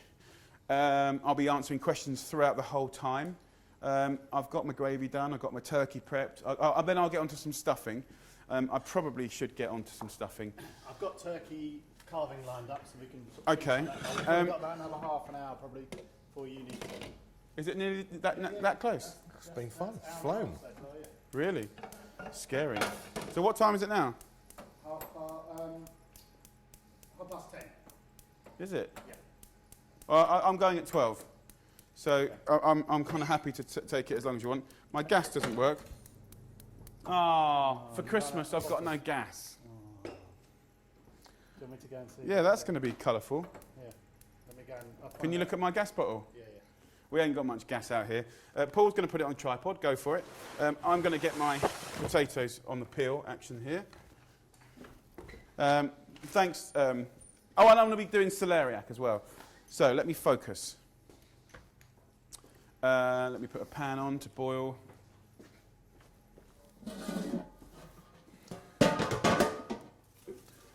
Can you shout out to Paul Crook? He said he made you get a red gravy yesterday with his kids.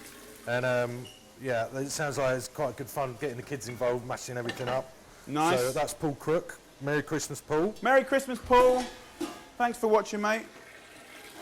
I'm just putting my water on to boil. So, desserts. What was the question on desserts? What's your favourite Christmas dessert? Let's go with that first. My favourite Christmas dessert has got to be a toss-up between a really good seasonal pavlova, which is very, very nice. My mother-in-law does that, and always has done that. And my personal favourite is my mum's retro trifle, which is probably on jamieoliver.com. It is, yeah. But to be honest, you're probably pushing your luck, unless you're going to be up through the night. You're getting a bit late to make that now. So yeah, I love a trifle. Really, really nice. And if you don't know what a trifle is basically layered sponge with booze, blancmange, which is kind of a thickened custard flavoured often, strawberry flavoured or something like that, vanilla custard. Sorry about the wonky camera, but we are live. Yeah, your mum's is in there. Mrs. Oliver's massive retro trifle. Yes. Do you know where the word trifle comes from? Do you want a trifle fact? I have no idea where trifle comes from. French for 3 layers is trefoil. Really? So it comes from that. So originally it was 3 layers of custard, cream and fruit, I believe. Correct me if I'm wrong out there. But yeah, trefoil. There you go. Nice. Christmas pudding. Christmas Do you make a Christmas pudding? I'll find some names of people who've asked this. Do I make them? Yeah. Yeah, I make them in various ways. We make them in large scale, and we sell them, and we make them in the restaurants, and at home here, where I am now, my dad makes it because it's his thing. Everyone kind of has their job in the Oliver household,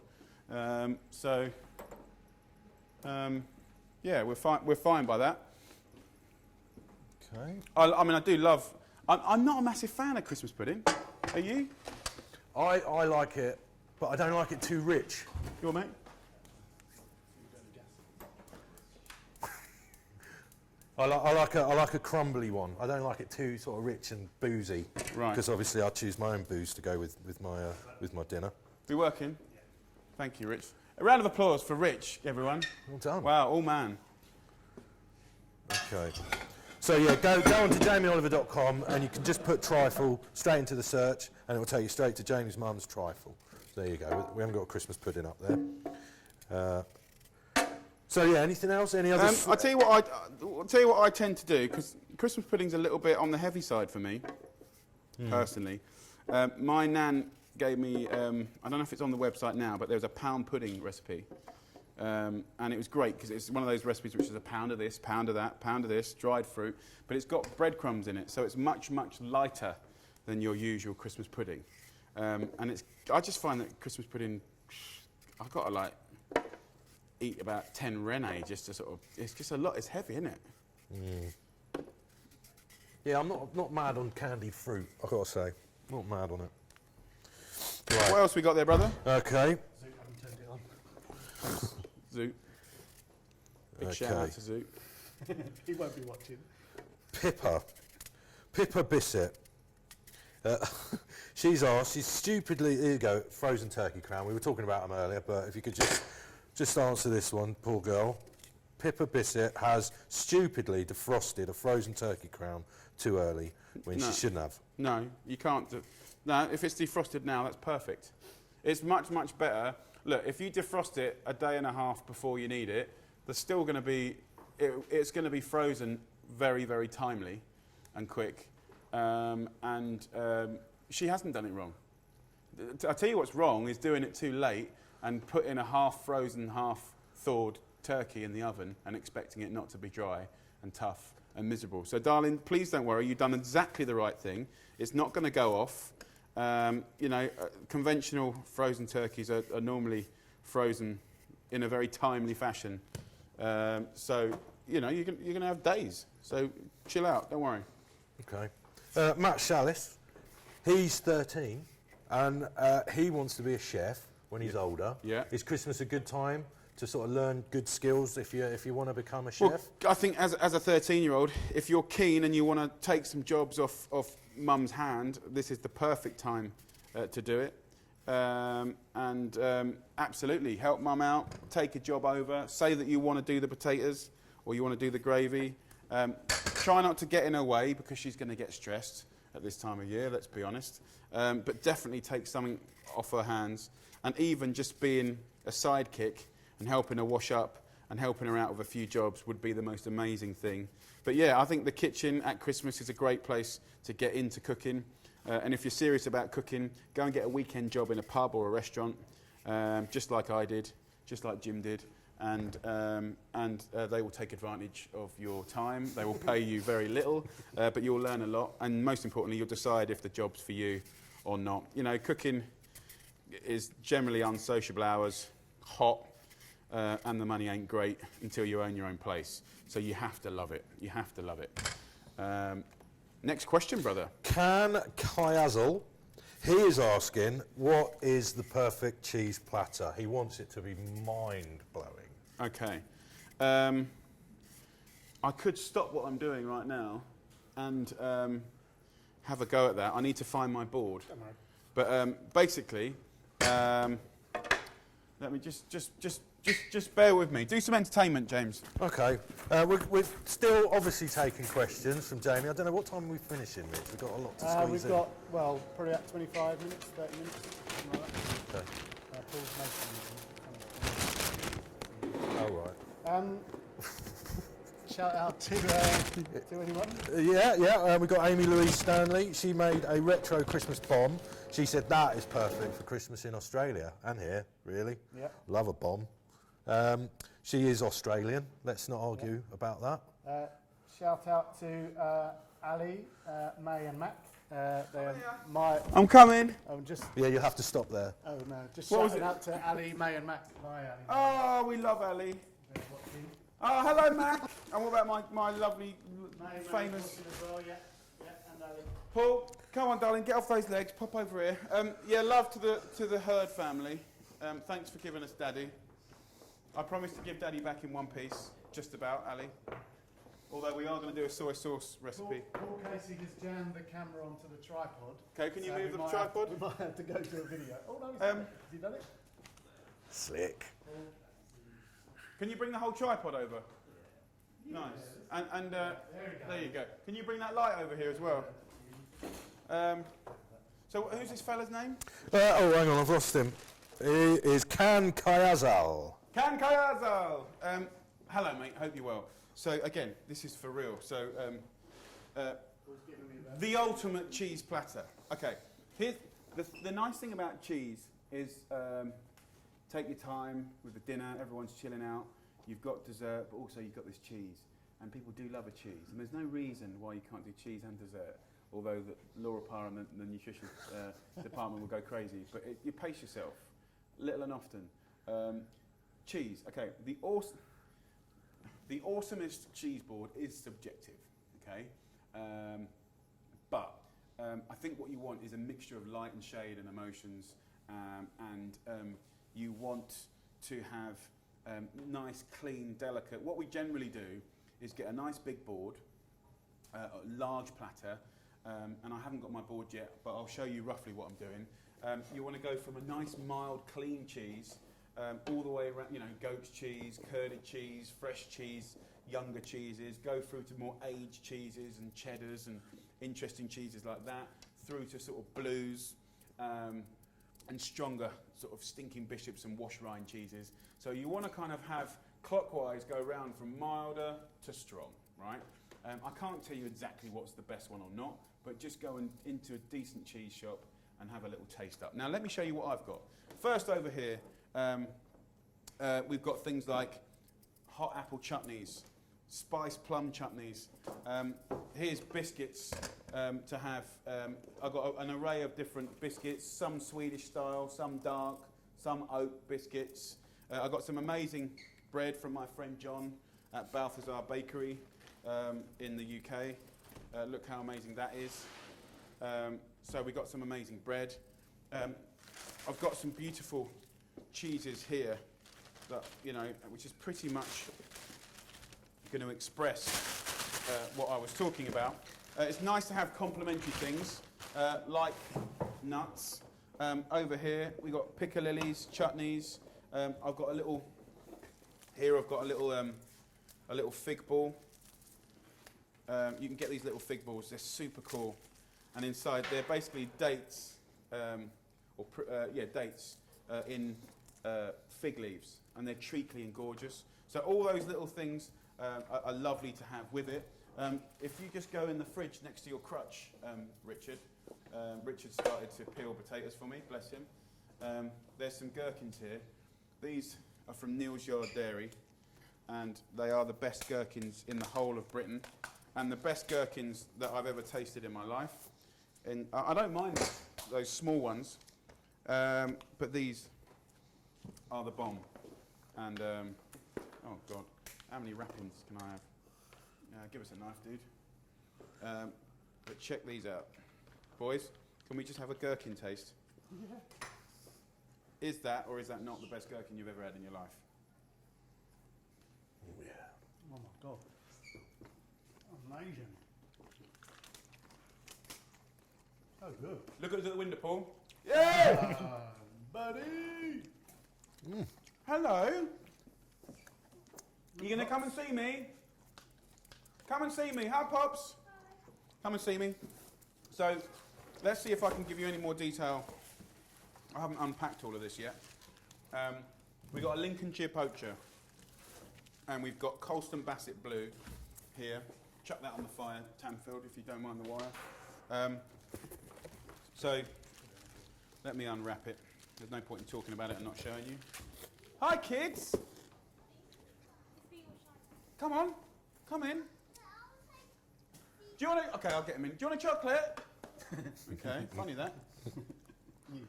There's got a little coin here. Got a little coin with chocolate. Do you want Hey, one? lads. Hey, Pops, you alright? Say hello to FoodTube. Say hi, FoodTubers.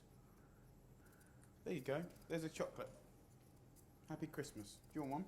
Yes, please. Poppy's my eldest. Do you want a little egg? Is that, Do you want a little egg? actually, no, I don't. You can just say yes to anything. Don't tell your mum. I don't think it's a gobstopper.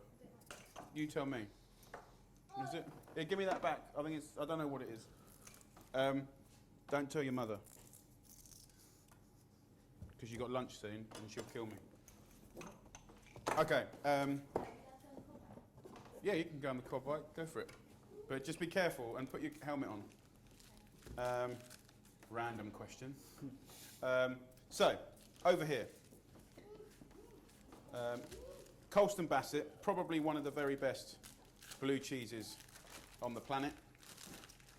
This actually beat Roquefort in one of the very best. The Colston Basset beat one of the best Roqueforts in the country, in France, not so long ago. Here I've got probably a Brie.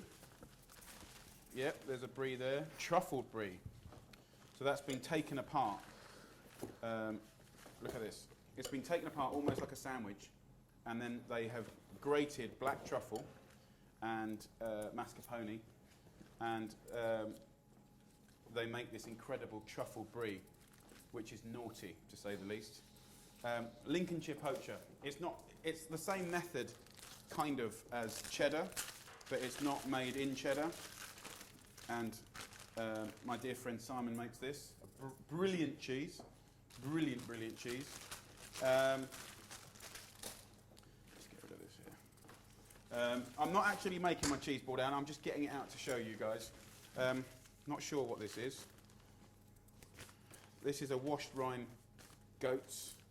I have no idea what it is, so forgive me, but you get the general idea.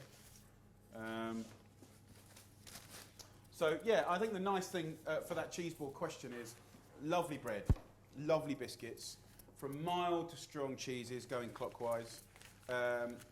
You know, you're not going to waste anything. If you're worried about wasting any cheese at this time of year, just, you know, if you think it's getting to that point, just grate it, crumble it, put it in the freezer, and you can use it in lasagnas and al fornos for many, many months to come. And enjoy it and have fun with it. And of course, things like beautiful apples and grapes are fantastic.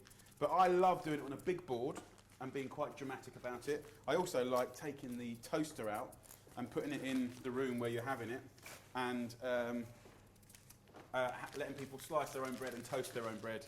And that smell of toast is great. A nice bit of port, a nice red wine.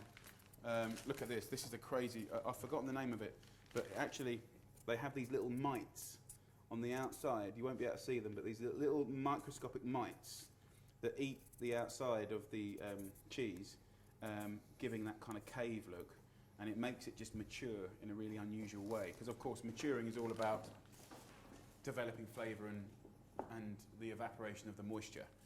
So that's I can't remember the name of that cheese. Apologies to people wondering why, but I can't keep up with it. So there you go. Lovely ideas for a cheese board. Have fun with it. I'm going to basically actually what I'm going to do now is I'm going to put all my stuff on a board and get it in the fridge, ready and raring to go, so I don't have to do anything at a later date. What else, guys? Got Tunworth in there, look. do the Whoa. Oh yes, well My let me show you favourite. that last cheese. Tunworth is a great cheese. Again, you can get it from Neil's Yard and good. That actually beat one of the best Brie de Veaux last year in a competition. So, what's next? We've also got medical students. They're obviously like working. We've got several of them for some reason. I'm not sure why you're so popular with them. Well, we know why, obviously. But can you just shout out, because obviously they're doing ridiculous hours over Christmas. Yeah. So they want tips and advice on, you know, really quick, simple meals that still get them in the Christmas spirit if you have got very little time to cook. Oh dear. Well, first up, thank you to all the medical staff working around the country, around the world, on this sort of this time of the year. I know you're working hard and you kind of got to do it, and I'm sure it's a busy time. Certainly, this is a busy time because most of the people that don't normally cook are cooking. So you're going to get cuts and food poisoning and all sorts of things happening. So good luck on that one. What can they be doing that's nice and quick? Well, honestly, truly, I think it's stuff in 15-minute meals. I mean, 15-minute meals was absolutely designed for people like that in mind. And, you know, anything that's sort of using seasonal ingredients at the moment. So, I mean, beautiful stews, soups. But, you know, that slow cooking doesn't normally come with speed. So you can put it together quickly. I mean, I think things like, if you can put things in the morning and let it cook all day, you know, any braise, any brisket, any like oxtail soups, all that kind of stuff that you can put together in 3 or 4 minutes in the morning, put it in the oven on low, and then go to work. Sometimes people are a bit funny about leaving ovens on all day. I really don't know why everyone starts getting uptight about leaving your oven on when you leave your TV on standby. It's not a safety thing. If you've got it on a low power and if it's full up with food, it's an economical way to cook. Yeah. It's the same as a light Got your bulb. fridge on 24 hours a day, Yeah, 365 so I don't days know a why year. people start going, oh, you can't leave your oven on when you go to work. Yes, you can. Don't talk absolute rubbish. and you can't pick and choose what bits of equipment can and can't go on. But yeah, I think stuff that you can knock together, anything. I mean, if you look in a Ministry of Food cookbook, look on jamieoliver.com at the curries that we do. You know, any lovely sort of cheap working cutter meat, curries, stews. You can put them together in literally 4 minutes, bung them in the oven, and go and do a hard day's work. And when you come back, the whole house smells of gorgeous stuff. I think that's the way to go. Can we get on to stuffing now? Let's talk in the about last stuffing. few minutes. I'm going to be doing stuffing at some point. So, different stuffings for goose and turkey. Do you? No, I don't actually. No. Well, you can. And of course, there's no right or wrong thing to do. There's only so many hours. There's only so many hours in the day. Yes, you can do a stuffing for the goose and for the turkey. You know, for the goose, it's a darker meat, so you might want to get sort of beautiful dried cranberries or dried cherries into that, and you might want to put chicken livers or goose livers through it.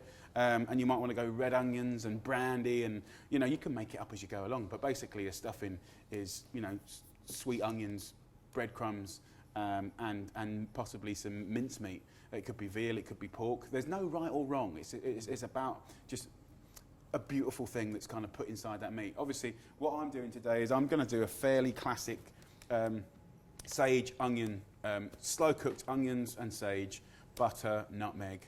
A little allspice and breadcrumbs and pork. And I'm going to put a little bit of that in the turkey, not much, up the back of the turkey, but I'm actually going to put it into a terrine mould and roast it hard and fast, and it'll go crispy on the outside and it'll be gorgeous, and people will just dive into it. But there's no right and wrong, and you can kind of make up your own twists. You can mix the meat up. You know, some people love game, so they might want to put some, you know, pigeon or some, you know, pheasant and stuff through a stuffing, but I'm keeping it pretty simple. What's that question there? Is that broadcastable? The bit blue odd, isn't guy it? touch the black shirt guy's nose and say boop. Boop. That probably There you go, means that's- something that's wrong, you, doesn't yeah. it? Random that- stuff creator. That's, yeah. Whatever rings your Happy Christmas, Christmas, bell. mate. Yeah. Remember all of these videos, we've got everything on FoodTube for you to help you out on Christmas days. We've got all your stuffing, potatoes, how to carve your turkey, how to cook your turkey, everything's all there. So after we've gone live, after we've finished in 10 minutes or so, then check them all out and all your questions will be answered there as well, I think. Definitely. Yeah. Any more questions? Yeah. I'm just peeling away here very happily. Other veg that maybe you're not doing this year. So you've got a red cabbage, you've got the roasted carrots. Are you roasting them? So I'm going to do my roast potatoes. I'm going to do roast parsnips, and I'm just going to do them I'm going to parboil them, do them with honey, and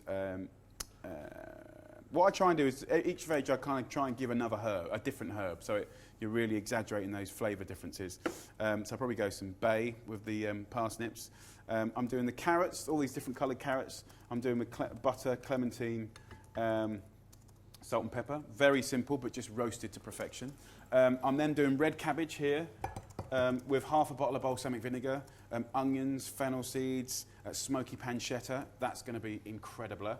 And it's the kind of thing that people don't normally make, but they do eat it and they do love it at Christmas, and also it's great cold as well.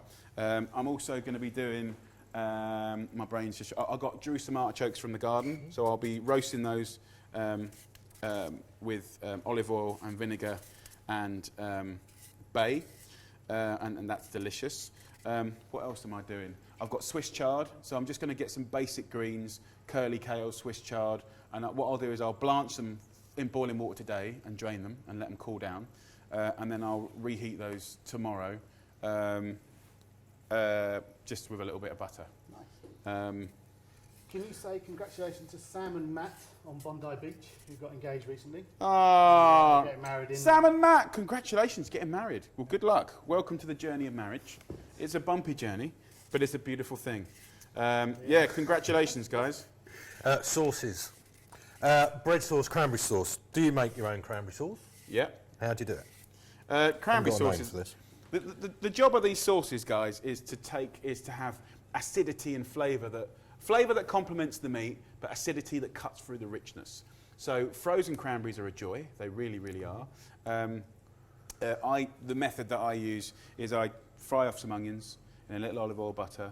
When they're really soft and gorgeous, I throw in the frozen cranberries. I put in a load of brandy or whiskey or Italian Vecchio Romano or, you know, Armagnac, anything I can get my hands on. Set it on fire, whoof, let it burn out so it really like kind of roasts all those beautiful Christmassy flavours, barrel-y flavours in there. Then I put a lid on. I'll squeeze the juice of a couple of clementines in there, put the lid on, and just stew that little thing until it's the consistency that I like. And then I put it in a dish, and jobs are good and done. Okay, Rebecca Philby's birthday. Can you say Merry Christmas? This one's come up a few times. Merry Christmas, Rebecca Philby. you Bless go. you. Merry Christmas to you, and have a wonderful, wonderful time and a birthday. So hopefully someone's looking after you. Carving your turkey, Jam. Carving the turkey. You know, it's the best job to do on Christmas Day. Yeah, But I know you do it a different way to, say, Paul Kelly, who does it the traditional way, yeah. Or the other way around. or the other way around. Well, look, there's taking the turkey to the table and carving it, which is like generally the man of the house. Yeah. You need a nice long sharp carving knife, and try and get a nice cross section of the skin and the white meat, and pull the legs apart, or you can cut them apart, of course. That's kind of the way I was brought up to do it. But Paul Kelly, who farms the most incredible turkeys, and he's the guy that gave us the 100 turkeys to give away on Twitter the other day. So if any of you guys are watching that received that, I've been seeing all your joyful remarks saying that it's arrived in the post. He actually has a brilliant way of doing it, where he takes the legs off, pulls them apart, and then takes the whole breast off in one chunk and slices it down. It's actually a brilliant way to do it if you're doing it in the kitchen, not in front of your guests, because it's really efficient and it's much less, because let's be honest, the turkey is the hardest bird to cook, the meat to cook, because it's not all the same size. And also when it comes to carving, the skeleton's all over the place. So anyway, if you want to see, I've done some absolute dedicated videos to carving on FoodTube. And there's loads of support on jamieoliver.com as well. Yeah. Look at those videos. It will help you. It will make you not look such a muppet on the day. Definitely. Cool. Last 5 minutes. Okay, 5 minutes till Christmas Day in New Zealand. Yeah. We've got to see Christmas Day Let's see through. that in, and then that's cool. Can you just give us some advice on bread sauce? Got a few coming in. Yep. Okay, the way I do is, again, I sweat off some white onions in a little olive oil and butter. This seems to be the beginning of a few stories today. I grate in some nutmeg, and I put in a bay leaf. And I pound up a few cloves and put that in. And then once it's sweet and gorgeous, I put in, let's say, a couple of pints of milk, bring it to the simmer and turn it off. Then I get bread, nice bread, not too clever, not like sourdough bread, but a nice sort of white bloomer in my mind. Take any heavy crusts off, tear it up and just submerge it in that oniony flavoured milk, and then just leave it, and it will just suck up. And then you will get the most incredible bread sauce. Now you can either spoon it through and have like a rustic bread sauce. You can really whisk it up and have a fine bread sauce, or you can even pop it in a little buttered dish and do like a baked bread sauce, which is really, really lovely. You're right, Paul. Is that getting heavy? Right, only 5 minutes, Paul. Christmas breakfast. Yeah. What do you have, and what's lovely? I mean, is it all salmon? Is it all scrambled eggs? On Christmas, tomorrow morning, we will have the waffle iron will be on. I bought a little waffle iron. They're great, convenient. The kids love them. All my potato trimmings are going to go to the chickens. How many people are you cooking for? People are asking. I'm cooking You've for- done a lot of potatoes. Yeah, I'm cooking for 26. And I don't know if I've done too many or too little. I did do, Bubble and squeak. yeah, the leftovers. Yeah. Sorry, we're back to Breakfast. We'll be doing waffles tomorrow. I have a very simple recipe, guys. Whether it's and the great thing is whether it is for fluffy American style pancakes or waffles, it's all good in the gang, right? 1 builder's cup heaped of self-raising flour, 1 pinch of salt, 1 mug of milk, and 1 egg. Whippy woo woo. I put a little bit of vanilla essence in it and maybe a bit of orange zest in it if I can be bothered. That goes either in a pan for pancakes or in a waffle maker for waffles, and the kids just love it with maple syrup. I will probably have, I think I might have smoked salmon scrambled egg tomorrow morning. But as a parent of 4 kids that are kind of feral and up the walls and bouncing off ceilings, I don't know if I'll get a breakfast. I probably will, but it's going to be mental. New Zealand. Happy Christmas. Happy Christmas, New Zealand! Woo! Ho, ho, ho! That's crazy. That's crazy. So I think we'll let you crack on, John. Well, look, I'm going to carry on prepping. I didn't get as much done as I thought I would, but I did want to do this little sign-off to you guys. It's been an amazing year on FoodTube. And actually just doing a straight Q&A. It's nice. I want you guys to feel that you're connected and you can ask questions and stuff, so keep the comments coming in. I have probably got another hour and a half's work here to parboil potatoes. I'm going to be cooking off my cabbage. I'll be prepping my carrots. As you can see, the idea tomorrow is that I just put the turkey and goose in the oven. And when they come out, these are already parboiled and tossed in flavours and herbs, and they just get put in the oven. And really, I'm just reheating my carrots and reheating my red cabbage. So I'm trying to do as little tomorrow as possible. Should you be defrosting your Get Her Gravy now? Yeah. Okay, Yeah, I mean, at the end of the day, Stick it in the fridge. look, if you get in trouble, you can just put you can put it under a tap and get a massive kind of cube of it and put it in a pot with some water and just simmer it back up. Cool. But yes, definitely. So guys, on behalf of me, the lovely James, editor of jamieoliver.com, the lovely Richard Hurd, aka Caleb, big boss of FoodTube, and Paul, who's about to shake his camera, who's going to go to his mum and dad in the country on his own once he gets his car out of the lake. Happy Christmas, Happy New Year, thanks for all your support, and I hope it all goes really, really well for you. And remember, if you need any help, we've pretty much put everything up on jamieoliver.com or it's on FoodTube. So have a scroll through both, and probably the questions you've got will get answered there. Take care, guys. Until next year, Happy Christmas! Woo! Ho, ho, ho, and a bottle of rum. No, that's a pirate.